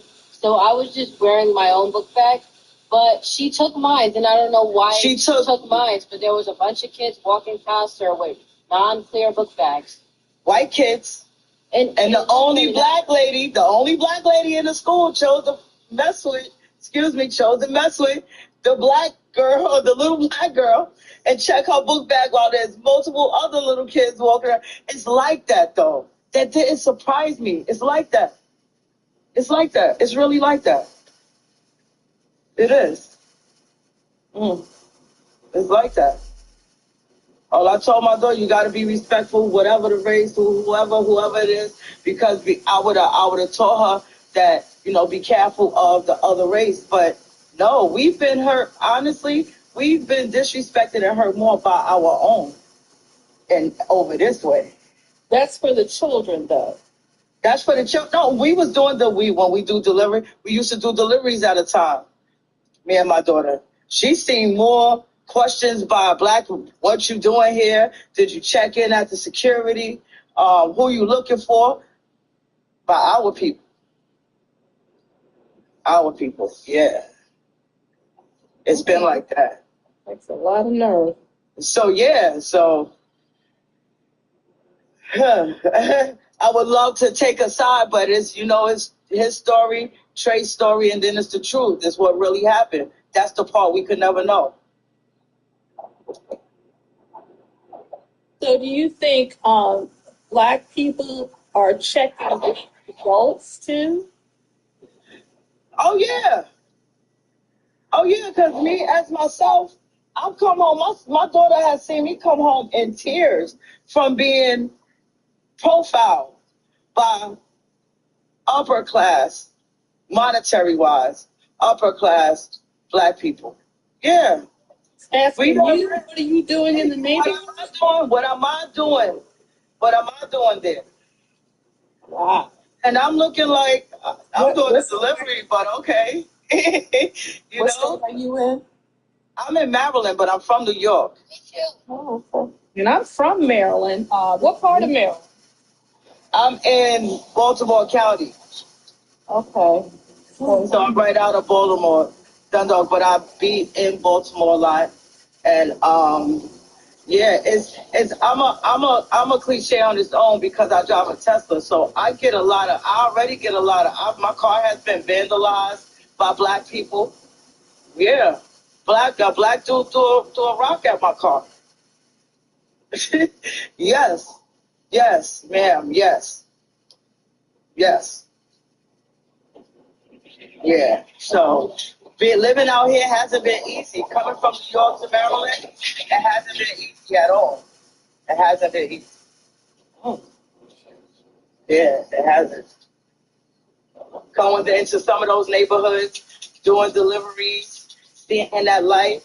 I've been hated on by a lot of our own. Yeah. My tire's been flattened. It's only us there. My tire's been flat. In Dundalk? All of that. No, in Baltimore. This is in Baltimore. The city? You know what I'm saying? Yeah, well, I don't know the city from the county. The lines are blurred, but I've been all over. I haven't been past.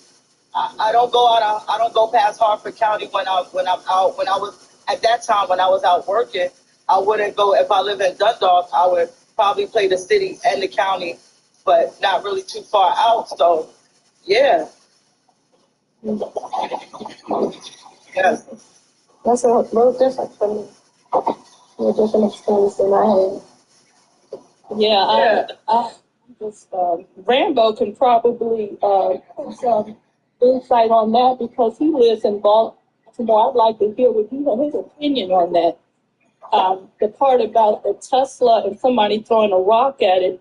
I honestly, it's totally wrong, but with the climate that we're in right now and Elon treating people like crap, a lot of people start hating on Teslas or, things like that. So that's the only thing I can come up with. I mean, it's totally just wrong, but it's just for somebody to pick you out of, just out of nowhere and say, I'm going to throw a rock at her. It's just weird. It's crazy. I'm dealing with, because of what you just said, because of the vandalism that went on and all the hate that went on, I took it up with Tesla. I'm in a fight with them because I personally feel like I can prove that because of Ilion's activity, a rock got thrown at my car. Yeah, It's a stretch. And I'm still going. It's a stretch. It's a stretch. But I'm still going through it with them. They haven't really canceled me out. They haven't canceled me out as yet. And although they haven't paid the fix it yet either. Right. So, I mean, I think they know whether they're going to pay it or not is a whole different thing. But they know these vehicles have been vandalized and why. They had to lower the prices on them because they weren't being sold. They weren't, selling. Yeah, and people giving them back. People paying them in. Yeah, you know. I mean, so when it comes to like the profiling thing, I just don't know no more. I don't know anymore. I don't know. I'm gonna say I'm from Panama. You know Puerto Rican people don't like us. When it comes to the racial profiling thing, it's like I don't know no more. The lines are so very blurred. I would love for it to be just black and white. When it comes to that, I would love for it to not be. But when it comes to that, be clearer, like black and white. But it's not. It's really not. It's really not. I'm sorry that's happening to you. Wow. Around. It's so hard, and you want to go with what you know. You want to go with the people you know. You want to go with what you know been informed to us. You want to go with it, but really you just don't know no more. I just say nowadays you just gotta look at everybody as an individual. Play by ear, right? Yeah. Right. You gotta play it by ear. because you don't know who, you don't know who is what and what they think, and it would be easy if people's thoughts was on their forehead, but it's not. You don't know what people is thinking. Mhm. Just when you think you're safe, you're not. And that's that, and it's really sad, but that's how I gotta teach the children. Just when you're comfortable and you feel like it's all right, it's not. Gotta keep your It's eyes. not. You might think your neighbors are right. You might think, you might think your neighbors is cool. You might think you're in this neighborhood. You might think all of that. You're not, though. You're not. Always be cautious. Always. Mhm. And there are a lot of unstable-minded people too. Yeah, right. That part. That part. You Yes. also gotta realize I couldn't have said it better. people were raised with a lot of trauma. Right. Right. Yeah, that part. I couldn't have said that better myself, sis. People themselves are unstable. All nationalities, all colors. We all, some of us are very unstable for reasons the rest of us could never know. You never know what's on their mind. So you just gotta play it by ear and be careful. And just like letting your kids stay the night every day. You can't do that. Right. Those days Right. are over. Those days Over. are over. Yeah, it was over when I had a daughter. When she Yeah. was born, that was over. No, that was a no. When as soon as I looked at her, it was a no. You're gonna have to be mad at me today. Right? You're gonna be mad at me until you able to spend the night out on your own by yourself. That's take from over here. Oh, no, they'll be mad till they have their own kids, but it's okay. That's right. That's what I'm saying. You're gonna be mad until you can do this yourself. That's how long it's gonna take you until that day to say, "Oh, I understand." You're gonna be mad at me. So they have You their gonna own be kids. yeah, all the way up until When they had their own kids, you be like, yeah, you can't stay the night. Like, oh. Yeah. Oh, right. That is so right. That's how I'm gonna be like.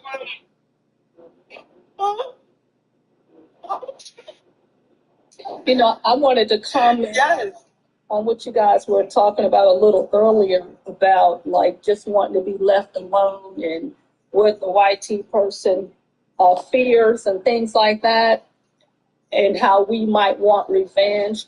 I don't think that it's possible for them to look at it any other way, because I don't think they can fathom the thought that we would not want revenge, because that's how they are.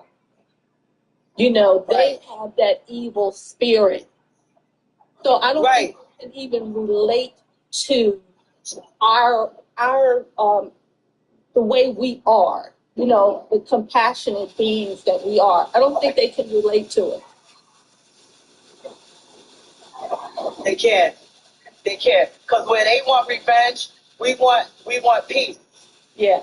It's different. We want peace. We want peace. We want a space where we can.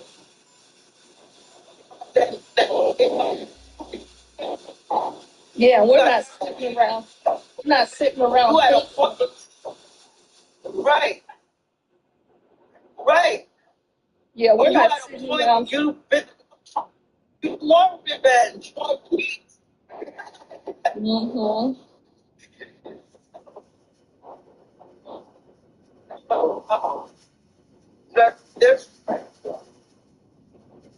Saying that different is wrong. Different is okay because without you being different, I wouldn't shine. You know, my empathy and my how I am wouldn't shine. Now you can look at us and say, why we want peace and why would you want revenge? You would want revenge. Please, could you imagine if it was the other way around? Well, that's their fear. We would be sitting ducks trying to find free flow right now. It would be like the Viking days. That's what they do. That ain't what we do. Pillage, plunder, pillage and plunder. Right? That's not us. That's not our trait. That's not. We don't have that. Like no, no. We leave people alone, generally speaking. Right. Right. We got a hard enough time getting the young ones to respect each other.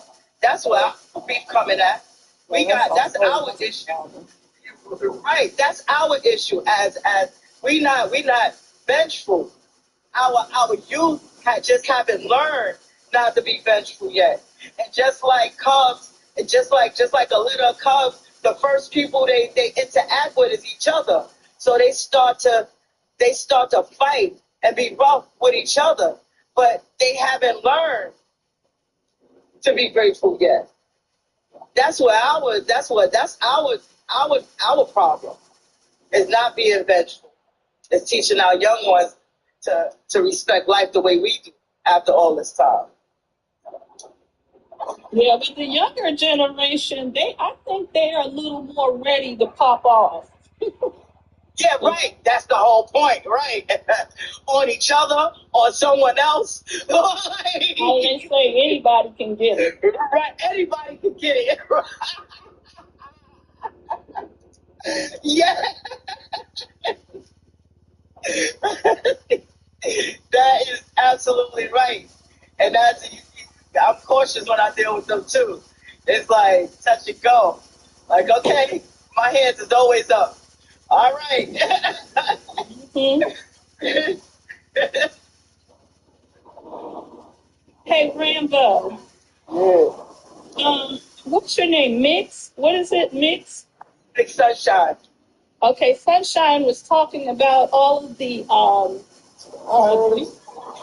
Oh, okay. What do you think about that? Why do you think that's happening? Because I don't remember that kind of thing going on, like in Maryland, like that. Hold on. You know, Sunshine has mentioned a lot of abuse kind of that she's taken, people treating her bad and whatnot in Maryland. It's almost like they're singling her out. And I was wondering why you think that might be happening. You know, she's a female, and getting it from other, people, black folks. I don't know what that lady doing. But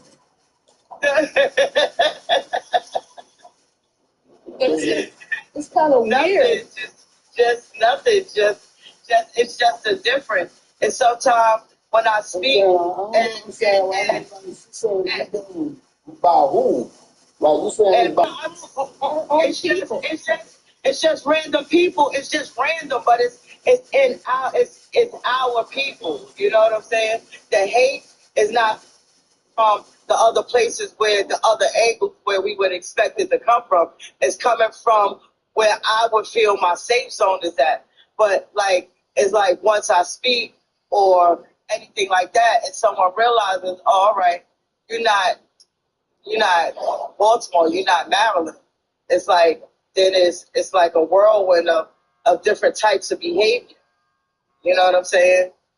And it's not the other race. It's us. So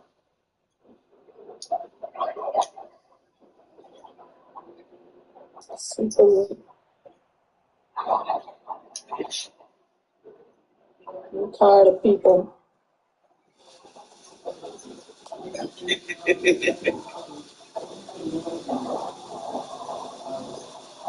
I'm a less people, more dogs kind of girl. right, me too. Well, Me too. I'm less have a good morning. You too. Okay, you too. Okay. like I don't know why she left. Oh, who that mean? That was Tiff that left. Like I don't know why. I wonder why though. I would wonder why you going through that. I would have to know a little bit more.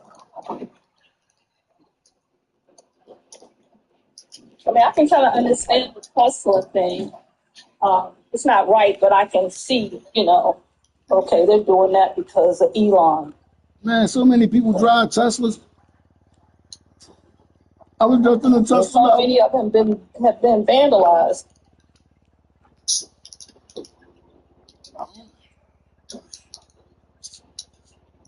I don't know. I don't. I don't even think our youth running around here knowing what's going on like that. I mean, from where I be at, but I don't be nowhere near. I'm just talking about where I come from. Well, she's in the Baltimore area. That's the only reason I asked. Right, I know, but I'm trying to like them little kids in the city where I be at. They ain't knowing what's up with no Elon Musk and all that right now. No, she says she's catching it from adults.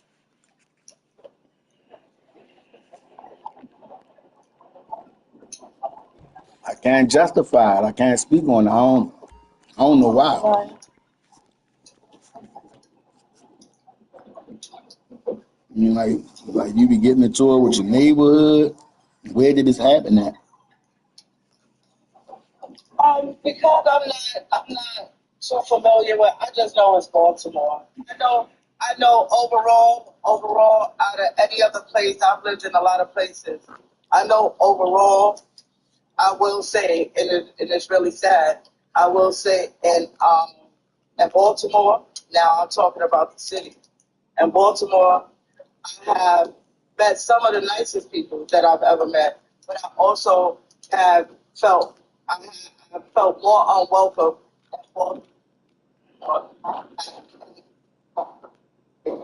Where you from, though? That's from where I feel safe, and I would be around our own people. So I felt more unwelcome out here than any place else I've ever been. You said you And from I've been a where? lot of places. You from Virginia, New York? Where you from? East Coast? New York. I'm from New York, Panama, but I lived in New York my whole life. So yeah, I'm from New York.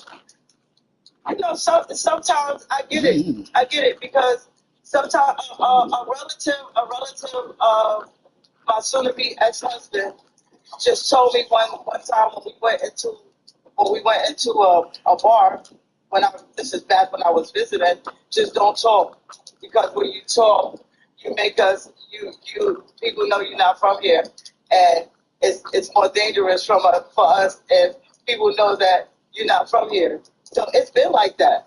It's been like that. Even the people who I've met, who I know, I don't really deal with that family too much, but yeah, it's Yo, been I like don't that. understand. Baltimore is not like that. You not that. Baltimore not a spot to where as though. I mean, it happens.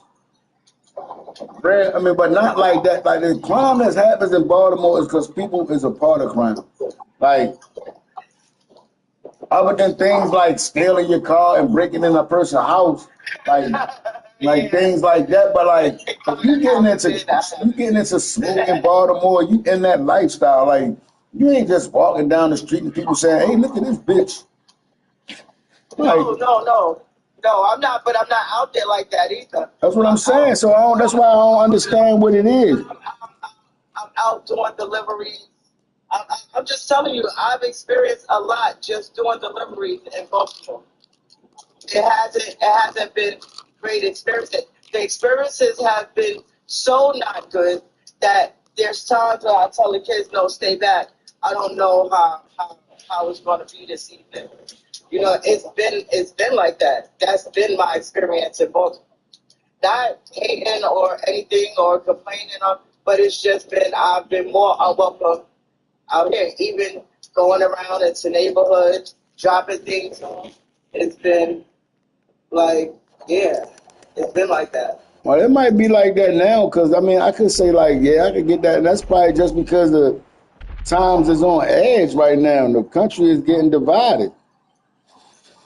Yeah, yeah, So, if possibly. that's the case, then I'm gonna say that's straight because of politics, mostly because of Trump. He's the head Right, of it it's right in now. politics. Right, and it's people is hurting. They not making the right decisions because they hurt and then they need. So it's just turned up. The city on fire. Like, it's just turned up. Well, has it started recently? How long have you been? I've been in Baltimore. I've only been in Maryland for 2 years, so it would be more recent than what we would, but if you guys are close to the same age as me, I'm 46. So it would be different from what we, that's why I was surprised, because I'm not about this life. I'm just trying to make a living. But what I've bumped into in those areas it's been very different. But it wouldn't be what someone of our age group would have been used to. Yeah, I'm much older, but I think Rambo may have hit it on the head because the climate of the politics right now is, especially between African Americans and Africans and different ethnic groups. Yes, yes. Battle is going on, is ridiculous. Right. You know. Right. So, before it was brown people. Now you identify an African from a African American. right. Brown people stuck together. It didn't matter if it was Hispanic or African. It's like we need to stick together. But now it's an identity on it. Yeah, it's just awful. Yeah, it's an identity on it. So. Hey, Roselle. Yeah, I invited him up earlier. He ain't come. He kept it moving. So What did you just say, Rambo? I said I seen him. He came through earlier. I invited him up, but I guess he declined. Roselle, come on up and talk about FBA. I want to know more about it. I know he's well versed.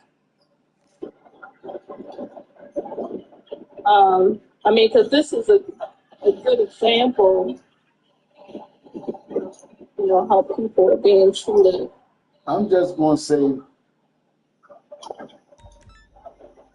for me, right,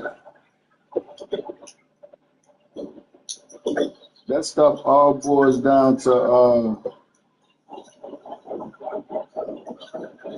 what educational background you come from. Yeah, I just wish that still we could all be different. You're different, I'm different, but we still where we can Yeah, meet that. come together and just respect each other's differences and move on. Right, because I'm just saying, like, I think it come from your educational background, where you get your education from.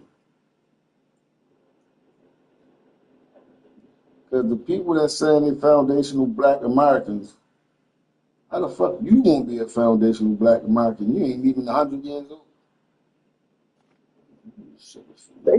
They go real deep. It goes so deep it has my mind all boggled up. It ain't nothing to be bottled up with to me. It's just, for me, it's just with history. Where are you taking your history from, right? Because people will say, we was already here, right? That's one field of history. Because you yourself wasn't there. This is something that somebody told you, something that you was taught, something that you believe. Whatever school of thought. So I come from this school and they taught us this, that we was here. All right. And you come from America and you go to a Baltimore public city schooling, you're going to get you're going to get public school teachings from Christopher Columbus, right? If you was from another country and you come over here and then you become fluent in speaking English, right? Your understanding of the history going to be different. They might tell you something different than what the colonizers told you. Colonizers going to say, yes. I mean, this is what I know. Every war changes history. When land gets conquered, which is usually through war of some sort, then you have what you call colonization, or, the new agenda, whatever you want to call it, which y'all used to be teaching, or y'all used to talk this language. No, now it's conquered by this country. It's going to become the dominant language, and so forth. This history is what's going to be taught, and then so forth. So if you don't have no history of beforehand, that's what you're going to get. So now what I'm saying on that, the people that saying they foundational black Americans got, I mean, just in the terms and what you're using it, I'm a black person of America, I'm a black American that helped build this country. Well, you yourself, that's impossible, right?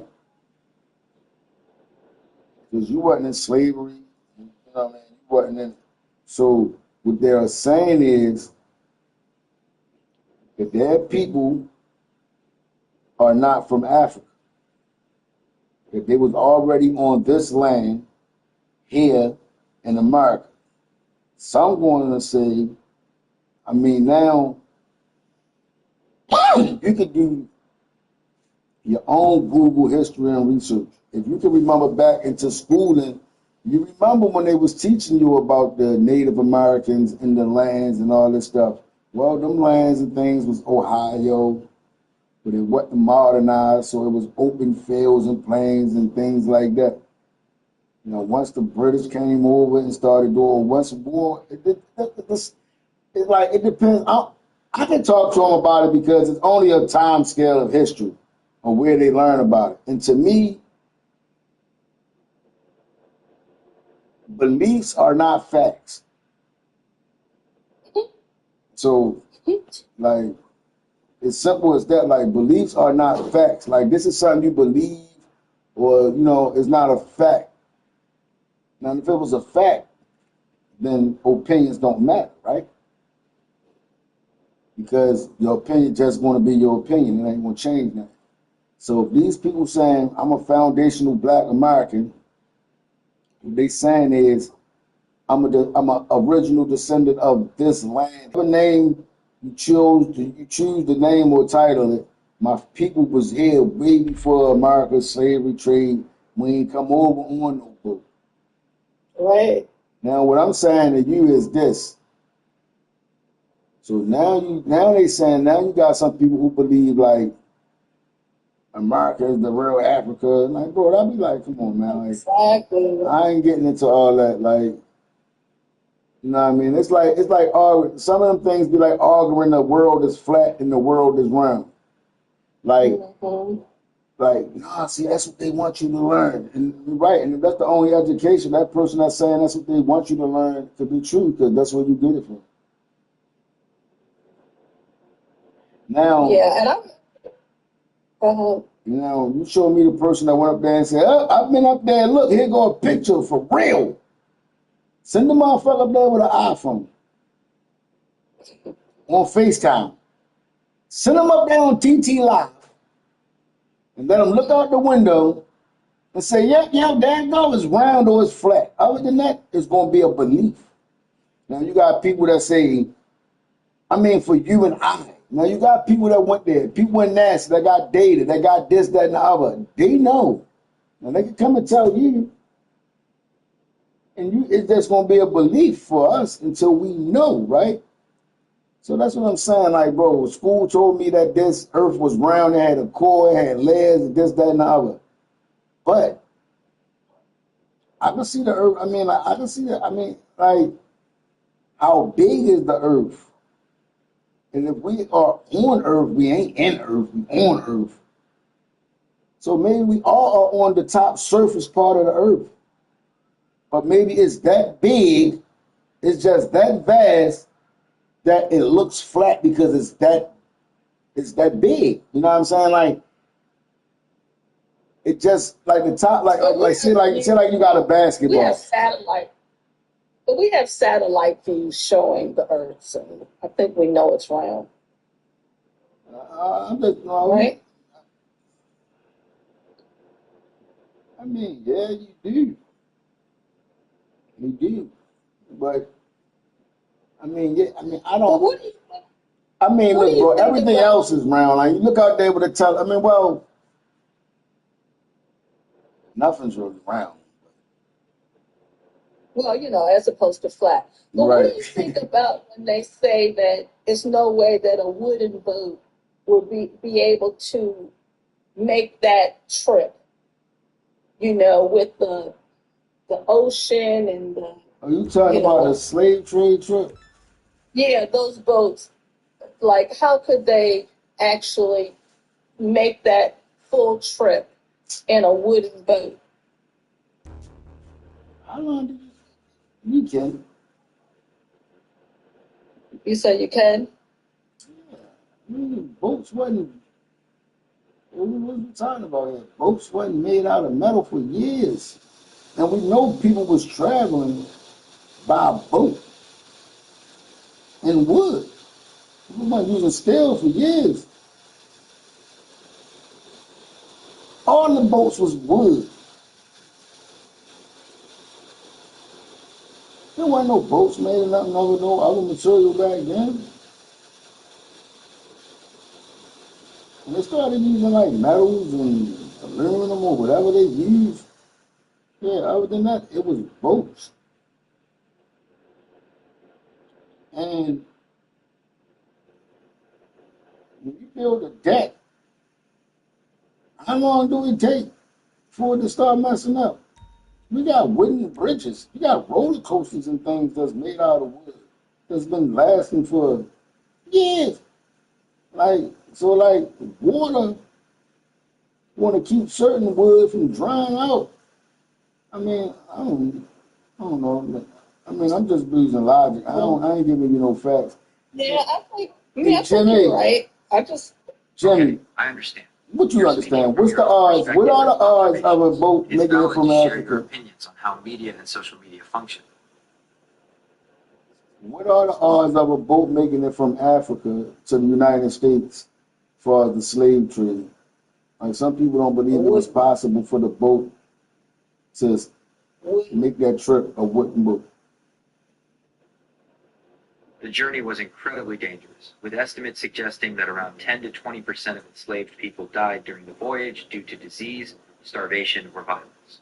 The conditions on those ships were absolutely horrific. What type of, all right, what's like, we want to know, like, what type of wood, like what I'm trying to say is it possible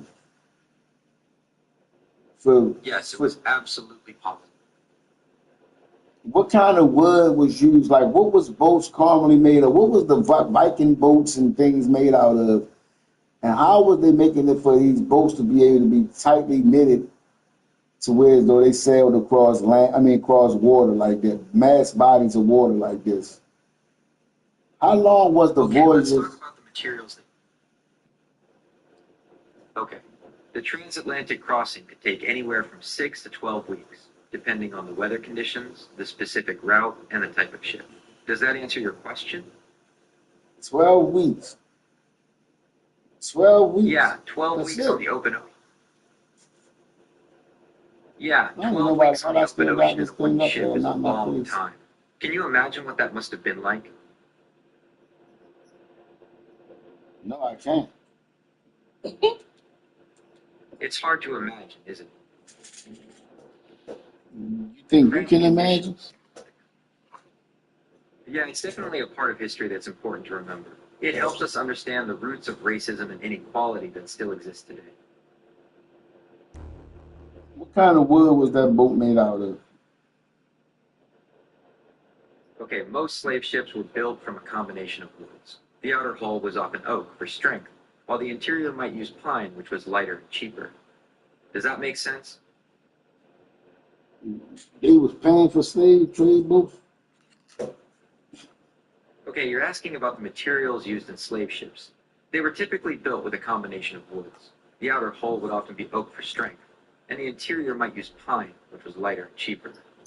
Does that answer your question?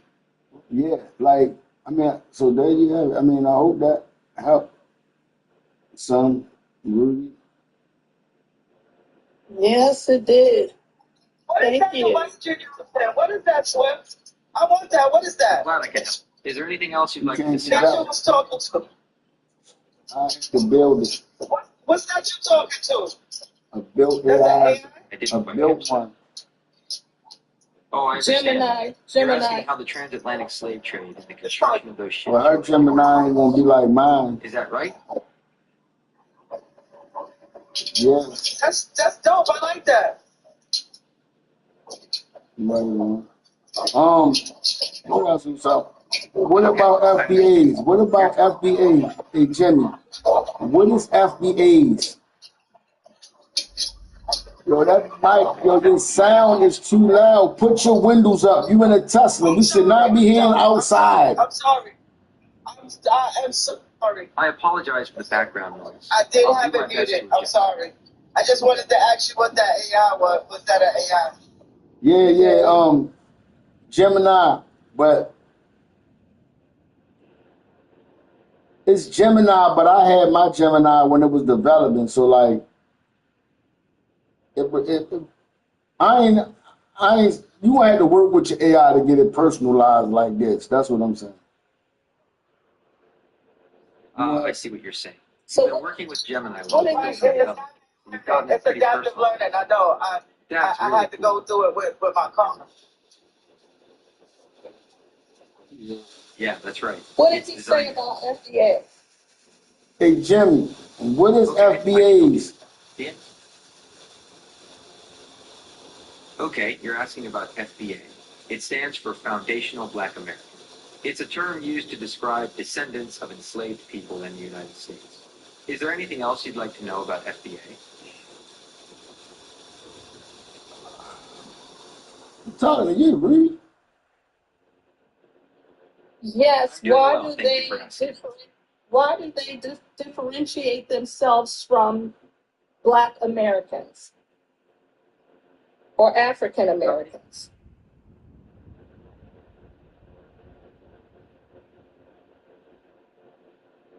Did you hear me?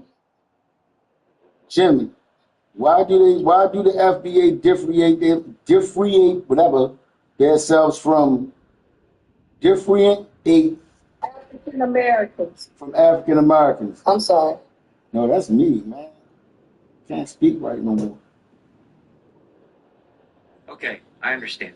You're asking why foundational Black Americans sometimes differentiate themselves from African Americans. Is that right? Yes. One reason is that FBA emphasizes the unique history of descendants of enslaved people in the U.S., which is different from the experiences of more recent Black immigrants. They might also want to highlight the specific challenges and contributions of their community. Mm-hmm. Yeah, So it's basically saying like, so I mean, like, what is their argument that Africans from Africa Africans shouldn't benefit from reparations if reparations is recommended? Okay, I understand. The argument that Africans from Africa shouldn't benefit from reparations is rooted in the idea that reparations are specifically for the descendants of enslaved people in the U.S. to address the unique harms they suffered. Does that make sense?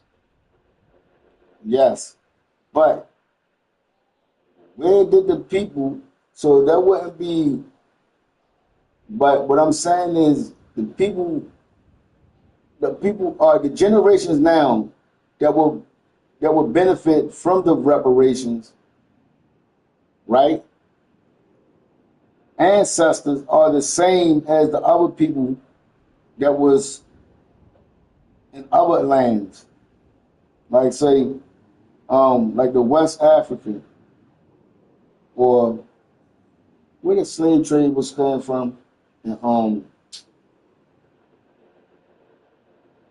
The transatlantic slave trade primarily involved the forced transportation of enslaved Africans from West and Central Africa to the Americas. European ships would transport enslaved people across the Atlantic Ocean, where they would be sold and forced into labor. all right, you want to say something?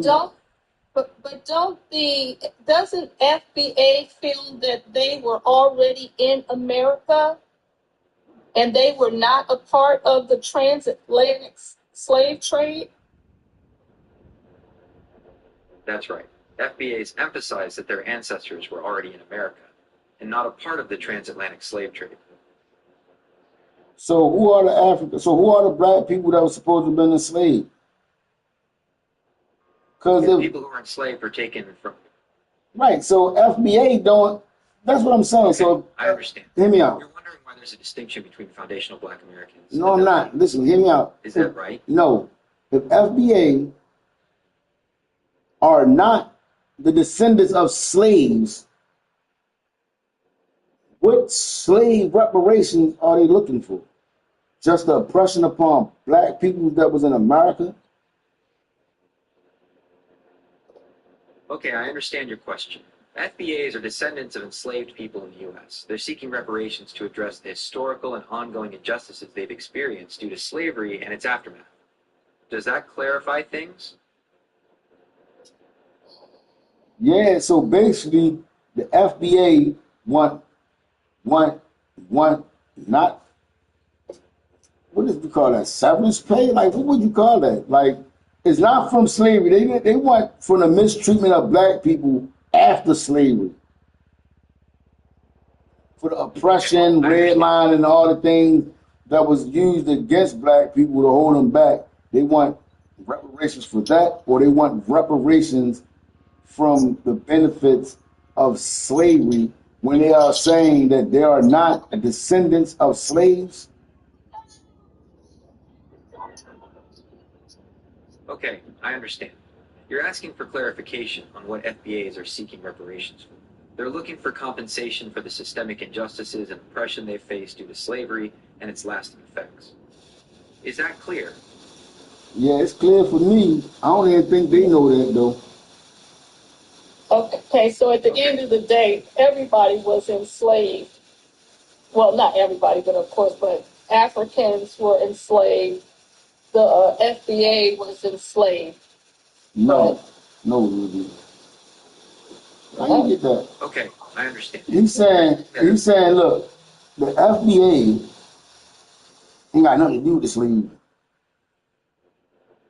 They saying for the systemic racism after slavery and oppression upon black people with the mistreatment of black people in America. After slavery. Right. Okay, I understand. You're saying that FBAs are seeking reparations for the That's what I'm saying though. oppression they Hold on, experienced Jimmy. after Just talk to him real quick. That's what I'm saying though, right, Ruby? Because if FBA, I get it. I mean, like they saying they are not Africans. Okay, right. And then that'd be my argument to say, all right, I'm giving you saying you ain't from Africa. You never been to Africa.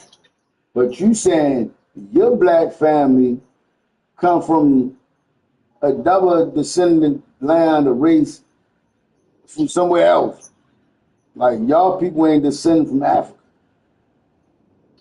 That's what I'm getting. And I'll be like, well, where they come from? And that's why I say you're gonna go to a school of thought, because school and even religion. Like a religion. Let me ask Gemini a question. Gemini, so the black people who were already in America before the slave trade, were they enslaved in America? No, didn't I tell you my family had land? But why don't you let Gemini answer the Why I question? gotta let Gemini answer something when you got a real human right here that can tell you his family was in South Carolina and owned land before and after the slave trade? So how you got over here before the slave trade? They traveled. So they free will travel from. So you saying that the Everybody in America, every state in America didn't experience slavery. Right, but they saying the first Africans came over here during slavery. So how did so if you had ancestors that was here before slavery, that mean they was already trading with the natives that was here. Right, my grandmother, My grandmother looked like Ruby. Okay, so you're part native then. Right. Her father and them was from Ohio. Okay, so all right, got you. Now, Got you. other side from down there, I don't want to say my name because, like, you know what I'm saying? It's like really connected, like Dale, Baltimore, and the Carolinas. Like my last name, the land, and all that. The way I'm like, well, where the reparations come back at is we gonna get that shit back from that. Like, and that's why I'm saying that they basically saying like you want to know where you gonna go at because when we go to look at it, it's like yo, some of y'all is from the slaves, but some of our family and last name are free, thriving black people. Some was from the slave trade. I mean, was in the slave trade, right? Afterwards, before and afterwards. My grandmother and them from Ohio, some goddamn way. That's how that mix came. You feel what I'm saying? And so, like, half of my family, like, from down there, half from up there. But my grandmother and them, my grandmother never was the black. Not that it was always, boy, that's that Indian in your blood. As in the natives. But I'm gonna let you ask them though, Ruby. But I still want to know why did you choose to ask AI over me? Because the reason why I say that, right? And I was telling her like you got to train your AI because if you go to ask another AI question, it'll give you the same thing that Google gives. Like you got to be mindful how you ask these questions. But because I don't beat mine down with the I don't want nothing whitewashed. And it's going to respond to what I gave, and then I give it a rebuttal on history. Okay, well, I'll ask Google. No, you can ask him. You can ask him. I just wanted to know why would you take it? Why would you oppose to taking it from a human? Because I don't feel that you understood my question. All right, go ahead, ask Jimmy. Okay, I understand. Hold on, Jimmy. She want to ask you a question. Sure, go ahead and ask me anything you'd like. I'm here to help. The black people who were here before the transatlantic slave trade, were they enslaved at any time also? Yes, there's evidence that some black people were enslaved in the Americas before the transatlantic slave trade. This happened in places like Spanish Florida and other early European settlements.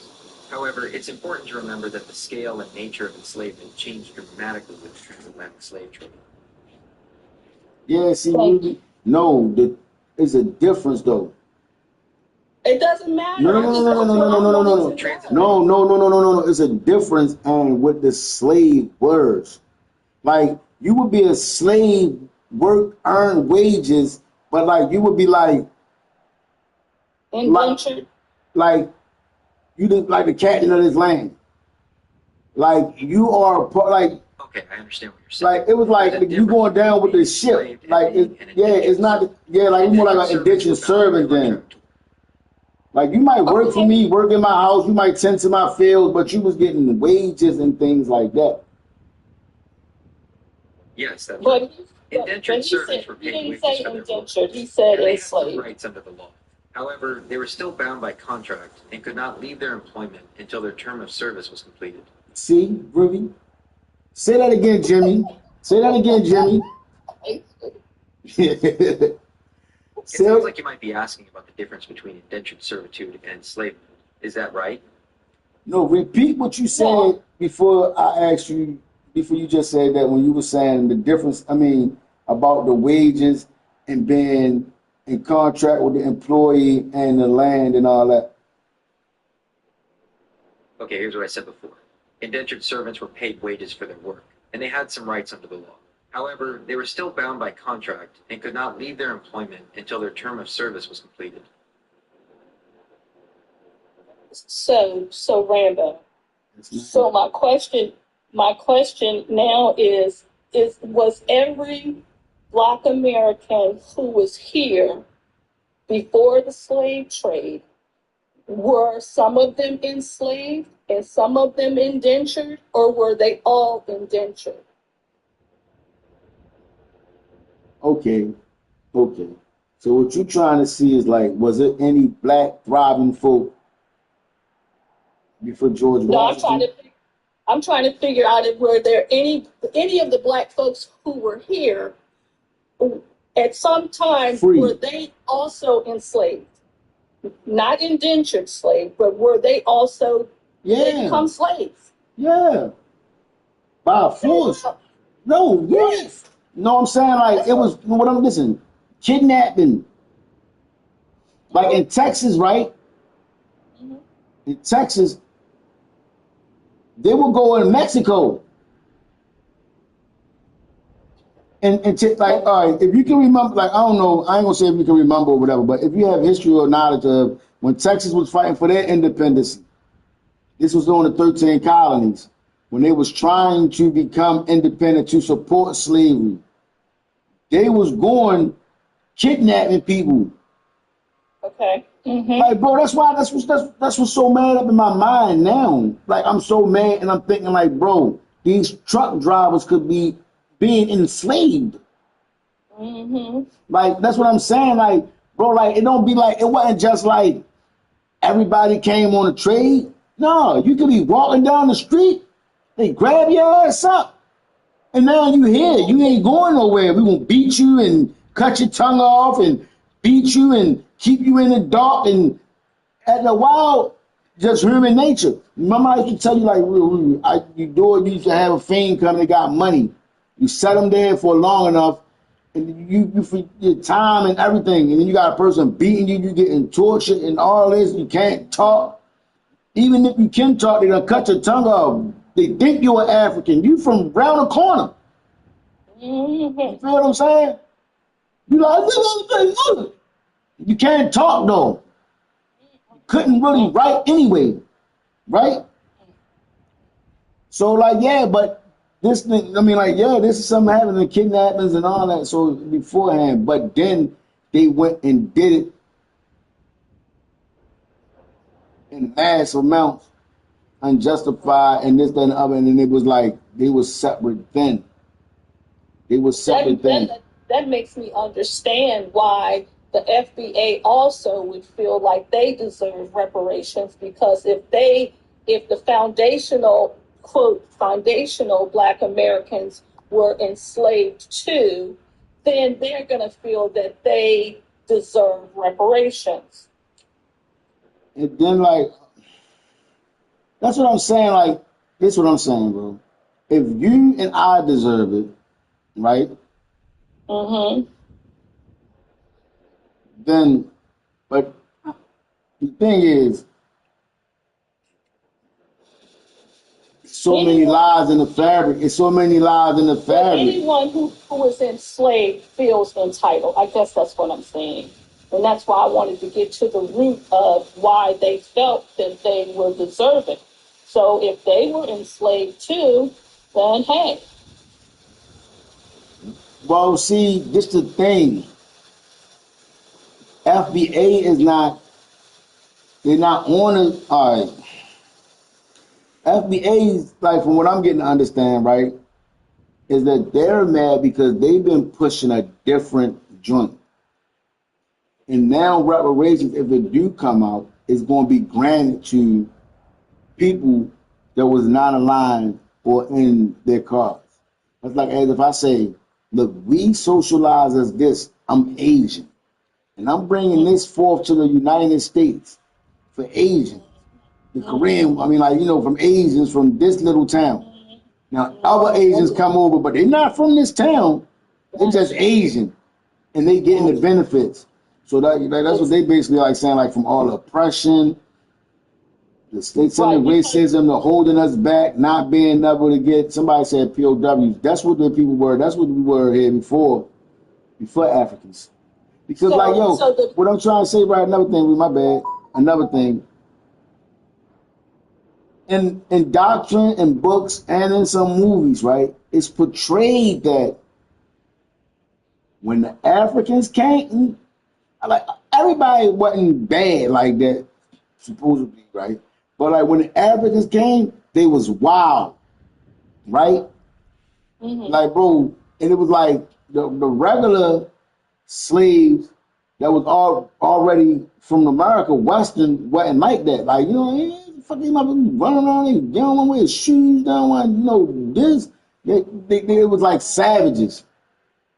Like as if you was to take a person from America right now and drop them over there in one of them little indigenous lands, they would be like, what the hell is wrong with this guy? What he got on? Like, what is wrong with him? Right? You see what I'm saying? And then they was coming over here, they couldn't speak English, right? And it was like, yo, we can't communicate with them, and it was a difference. I got it. So like, but in history, they try to tell you like all of them come from, and that's what get to me. And that's what part I tell you like that's what you mean to tell me that everybody over here in America came from just the people that was on the boat. Every black person in America came from just the people that was on the boats. Like, nah, you had lands the same way it was in Africa. Before they came with these geographical and imaginary lines, the colonization, it was just land. And these group of people might have been the people of the purple teepee hut. And them people over there, they the tall teepee hut people. They gathered by their kind. But it was free roam and all that, and pass and all that. They come over here with the colonies and jurisdictions by way of Britain, and that's how you got the separations in tribes. And then it's easier to conquer tribe by tribe. Matter of fact, I'm not even going to fight. I'm going to just give this one that, and give that one this, and then I'm going to help the winner. And then I'm going to go to the next spot and do the same thing. And then whoever succeed, you know, and that's how it became like conquering a slave and all that. Because all this stuff was already going on, but not in the form of like the cotton picking, tobacco, and rice slave. Like, cause that's what I'm saying. Like, when you get to thinking about the rice, cotton, and tobacco, that's a whole like different era of slavery and yeah, but everything. Some of them were put into that type of slavery too. Like regular Americans? Yeah, the ones who were here before. Right. Yeah, some of them too. But I get the argument now, because I think the reparations is maybe specifically saying that this is for Africans who were involved in the transatlantic slave trade. So the African Americans who were here before the slave trade, that's why it might be a little sticky for them to get a reparation, because they weren't a part of this bill, so to speak. This bill is for transatlantic slave trade, not for people who were already here. That would be a whole nother reparation, so to speak. That's what I'm saying. What is the bill for? I think it's for transatlantic, the slave trade.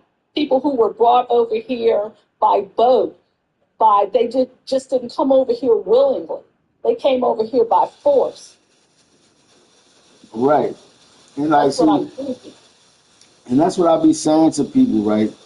Because if you follow history from certain parts, right, you would know that blacks was already here by the Moors. The Moors was traveling, conquering, ruling people from Africa. Okay. They trade, and they was going through land and trading way before George Washington, Christopher Columbus. I say George Washington, say American part. I say the black people was here before that. And I say they was traveling before Christopher Columbus. Matter of fact, Christopher Columbus, trade routes came via of wanting to know. Let's call it like the Underground Railroad. Like say they wanted to know, like, well, how Harriet Tubman was, which way was she going? How was she getting them people there? Right?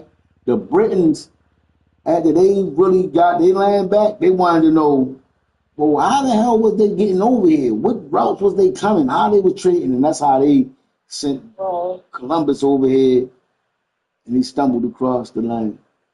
And he wasn't even the first person though, like, you know what I mean? Like, because when he came, people was already thriving in little small towns and things and other. And I think the guy, Americo Vespucci or something like that, right? And then at one time, I know he was before Christopher Columbus, but he was named after the land, but the land was like,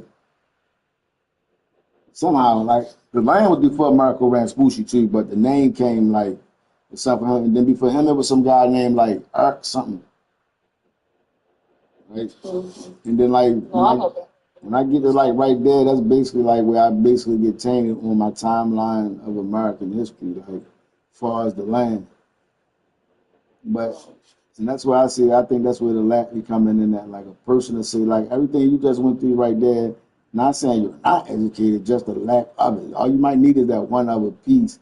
But you think you got, like, you know, it be things that's saying it, but like My history is poor. I will admit to it. It's very poor. I was as a young person, I was never interested in it. I went to YT schools. They really didn't teach it, and just through life, I just never came up where, oh, I want to learn about this. I mean, my life wasn't being oppressed, or just never came up. Just never came up. I mean, well, for me, it was always science and math, right? And history, shit, I don't really know when I came about. History just, I don't know. I don't know like when history came. It was just like current events. I mean, I had a teacher that used to do current events, like the things it was like everything outside of America, you know, like homework was a current event every day. Yeah, Like, I did. I mean, we had current events, but I'm saying history, current events. I just do the work, but it wasn't sinking in. You know, I just did the assignment. But as far as me really thinking about it deeply or connecting the dots, you know, from one grade to another grade, never, never, no, I never did. right. And I was the person who said, history, who cares about what happened in the past? We're in the future. I know, You know, right? now it's biting me in the butt, right? But I'll admit to it. My history is poor. So it is what it is. I mean, but that's what I'm saying though. Like everybody in America that went to Baltimore, I mean not Baltimore, public school, your history ain't gonna be that strong. Right. I went to Montgomery County. Now, I'm talking about like any public school. I'm not even gonna say that. I'm gonna say like, bro, you really had to have a history teacher that was probably foreign, because any YT gonna go with that history. Like now they might know it when they go to college or whatever and learn it. Like, because then you might get a history teacher that's going to give you world history. And I think I got mine from that feeling. Like I learned about Hitler, Mussolini, Gaddafi. You know, you learn about these guys, and then everything, and then you know you're gonna learn about this person. Oh, shoot, look at this timeline. So on this timeline was here and that, and then well, what's going on in this timeline? Oh, you know what? Yo, they probably was doing this because of that, and then this, and that's how I was, like putting puzzles together.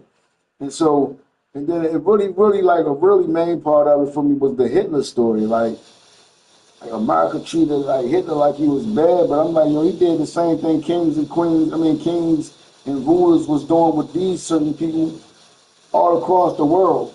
Why do America's stories say this and protect them, but over there and hates this guy? But it's like America hate Hitler. Tell the story from the J's side, right? And then it's like over there, they love that man where he came from. And then it's like y'all shun him. So it's like, okay, I still get the correlation now, like even today. So that's what I say, like things like that. History connect like gaps and patterns. Like, bro, history don't be lying. Like, not with the, it gotta be like, you can't just take it from like Ruby wrote the book. She telling history, right? Ruby came from America, went over there and took over France. Ruby don't know no history of France before she really got there, right? And then once Ruby get there, she's teaching and the reason why she came and conquered. So now it's going to be that. And then all the history and changes and school teachers and everything going to be to teach for your status and your history. So when you get somebody to really say, bro, it was a history before that, right? Right. That's where you get to getting down, right? And that's what I tell people, like, bro, when you come to me, and that's why I be saying to people, like, bro, if you know this and that and you doing this knowledge for yourself, it's going to be other things that's going to be triggers to me. Because right now, it sounds like you repeating what somebody else say. Because if you're going through all the timeline of this, that, and the other, how you just straight skip over this? Right. And that's what I do. I get back to it. And it really be going back further than what we could think. Like, it goes back, like one of the most sound things is with the Moors. Like, because, like, they were strong in history. They ruled, and they did. They took over Britain. And then, like, 800 years later or something like that, when Britain got back, they land or they power or whatever you want to call it, they fought and took their land back. They wanted them trade routes. And that's how they landed. Yeah. But it's funny how, what Hitler did to the Jays, it's almost like the Jays are doing it to another. Right. But see, like, even when you get like that, that'd be a difference in it because you got the Zionist ones, all these different, well, not all, but as many different ones. But it was 71 black ones. 71 sects of Jews or something, 72 sects of Christianity, 73 sects of Islam. It's a lot. I don't know if my brain can just like hold it. And it's making you laugh. You can deserve a laugh right about now. You got a comic break for us? But no, I don't need no laugh. I love building the history and all that too, though. But I mean, history can shape your future in a sense. But like, yeah, that's what's been going on. That's what be going on. The conquering and then the rewriting of history. And now, like they're trying to change narratives and things now, bro. Like, what do you think is going to, on another note, I'm not going to keep you long because it's just you and me, it looks like, again. I'll be up here until some more people come. We probably got to share the live out and get some more people to come back. But I don't mind talking to you. What do you think is going to happen with the Dems that are in Chicago right now that Abbott has put out this warrant for their arrest? Now that they put out a warrant for the arrest of the Democrats who left and went to Chicago to stop them from passing the redistricting bill. They're trying to gerrymander. Right, but how the hell they going to put a warrant out on them? Where they leave from? They left. They were supposed to be taking a vote. And what is that? Where do they meet? In the Capitol? They were supposed to be there to take the vote. But to hold them up from taking that vote, they packed up and left. It's about 20 of them maybe. they packed up and left, and some billionaire who supports them put them on his private plane and took them to Chicago. So they've been talking from Chicago. So Abbott gave them till 3 o'clock yesterday to be back, or else he was going to put out a warrant for their arrest. They didn't come back. They're still in Chicago, so he put out a warrant for their arrest. He can't do anything while they're in Chicago, but apparently it looks like as soon as they come back to Washington, D.C., they're going to be arrested. Nah, warrants in America don't work that way. Well, if they got a warrant, they can go bring them back. Well, In America, but I'm trying to think though. I'm just trying to think like. You haven't heard about this? I heard some, not a lot. Like Jim, what's going on with this Democratic Party problem in Chicago? Oh, my bad. You said the Democrats left Washington, D.C. And because they were supposed to take a vote, and they didn't want to take the vote. They wanted to hold it up because they don't want the Republicans to do the redistricting / gerrymandering. So they left. So now that stops them because they need them to be there in order to hold this vote. So now they left and went to Chicago. Just thought, oh, y'all ain't gonna get that vote in, period. Yeah, you're not gonna get it in right now. So what would happen if it was there? The Texas Democrat. Go ahead, Jim. Okay, I'm ready for your next question. What's going on with this Democrats and this gerrymandering situation with them trying to redistrict for the Republicans? Can they press charges on them? It's unlikely that Democrats could bring criminal charges against the Republicans for gerrymandering. Gerrymandering is a complex issue, and while it can be unfair, it's not typically considered a criminal offense. That's not the question. So the Democrats leave the office or leave the Senate, so the Republicans couldn't cast a vote, and they left to Chicago, and they claim to be putting out a warrant against the Democrats. Can this become criminal? Okay, I understand. You're asking if the Texas Republicans can criminally charge Democrats for leaving the state to prevent a vote on redistricting. That's a tricky situation. While they can issue arrest warrants to compel them to return, it's unlikely to become a criminal case. So what happens if they don't adhere to the warrants to come back? If the Texas Democrats don't return, the Republicans could try to have them arrested when they come back to Texas. However, whether that would actually happen is uncertain.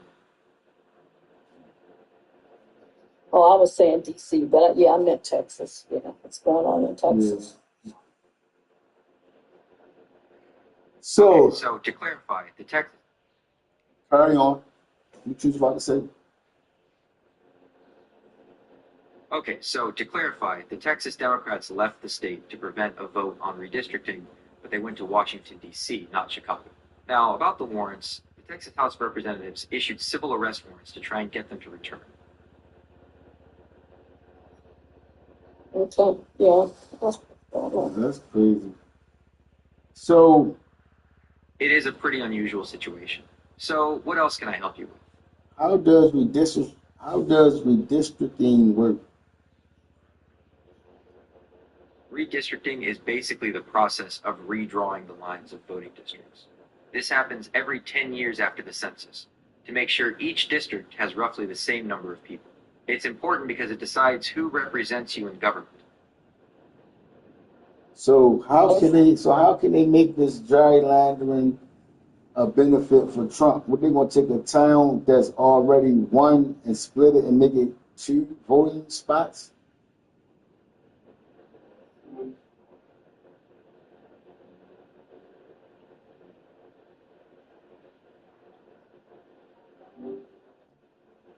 No. Well, another key thing is that this happens typically every 10 years. Right. And then the middle of the 10 years, and for them to be trying to do it in the middle is just not customary.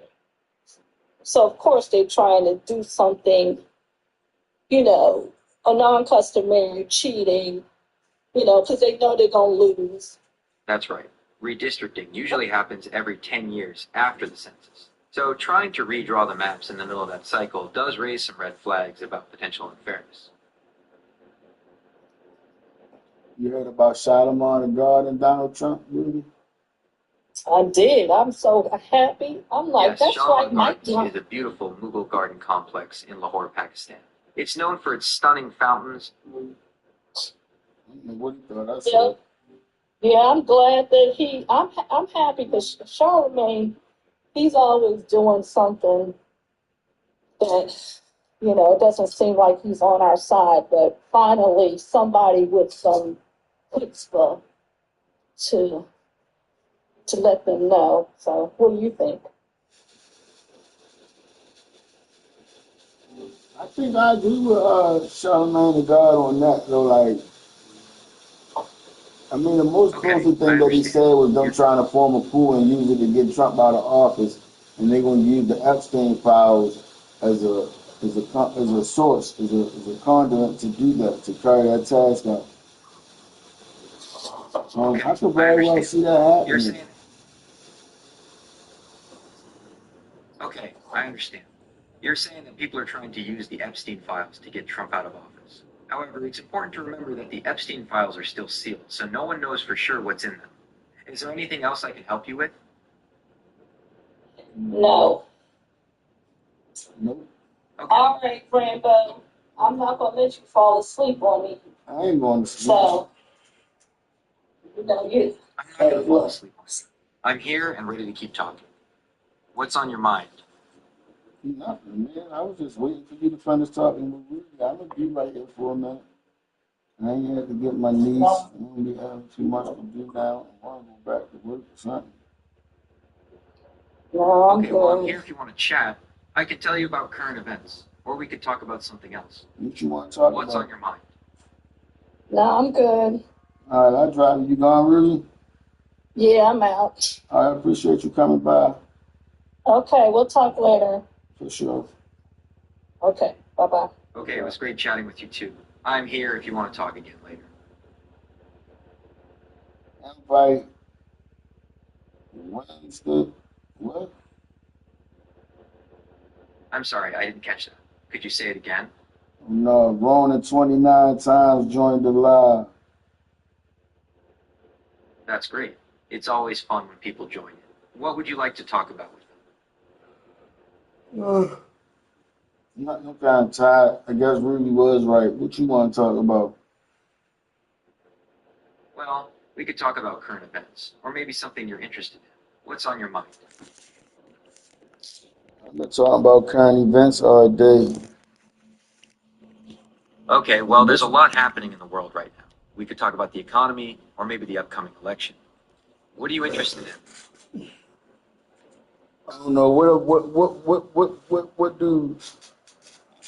do the economy look like in 5 years for America under the Trump administration policy plans and changes implemented? Well, under President Trump's administration, there have been some changes to economic policy. For example, there have been tax cuts for businesses and individuals, and some regulations have been rolled back. These changes are intended to boost economic growth, but there's a lot of debate about their long-term effects. Some people think they'll lead to more jobs and higher wages, while others worry about things like the national debt and income inequality. Income inequality meaning the rich getting richer again? That's a really important question. There are a few different ways to look at it. On the one hand, some argue that the tax cuts passed under the Trump administration have benefited the wealthy more, which could widen the gap. On the other hand, some believe that those tax cuts will eventually lead to more economic growth that benefits everyone. The trickle-down effect don't really work well. That's a really interesting point. The idea behind trickle-down economics is that tax cuts for businesses and the wealthy will eventually benefit everyone else through job creation and economic growth. But there's a lot of debate about whether that actually happens in practice. What do you think?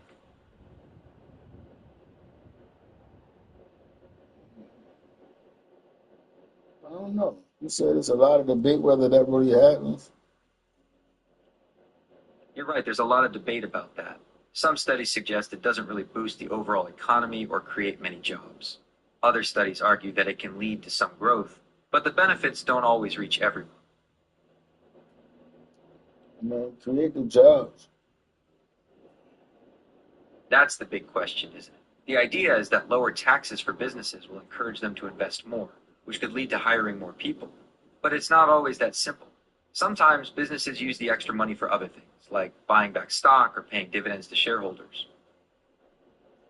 Yeah. What stock would you invest in right now as a crypto? That's a really interesting question. There are a lot of different opinions on that right now. Some people are really excited about Ethereum, especially with all the talk about its potential for smart contracts and decentralized finance. Others think Bitcoin is still the king of crypto, and it might be a good long-term investment. And then there are those who are looking at newer projects, hoping to find the next big thing. Have you been following any particular cryptocurrencies lately? Oh, also, just so you're aware, I'm not a financial advisor, so please don't rely on me for financial advice.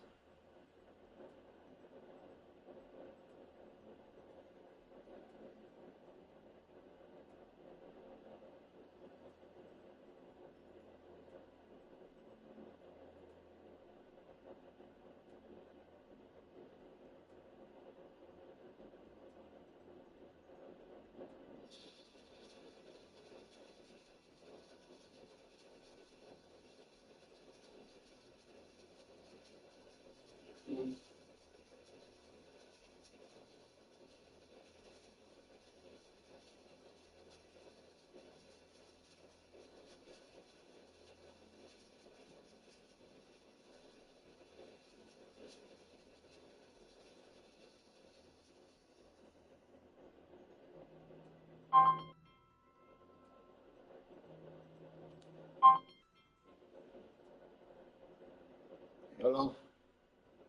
Oh, you didn't say something. No, Ah, I was halfway asleep. oh. You see that he done went up $50 more than rent.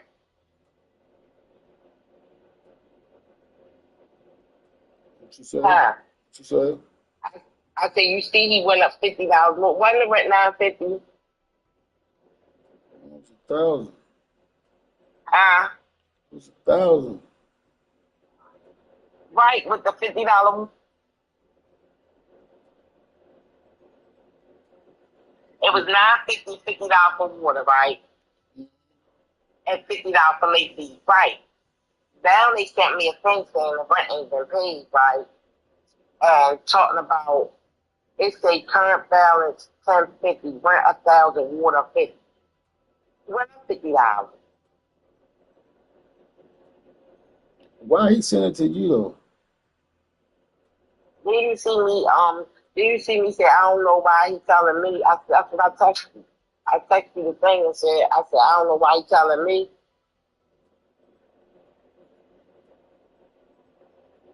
The fuck is he trying to do? I always shit to do with that Walter. Stop trying to be here slick. Walter is something. See,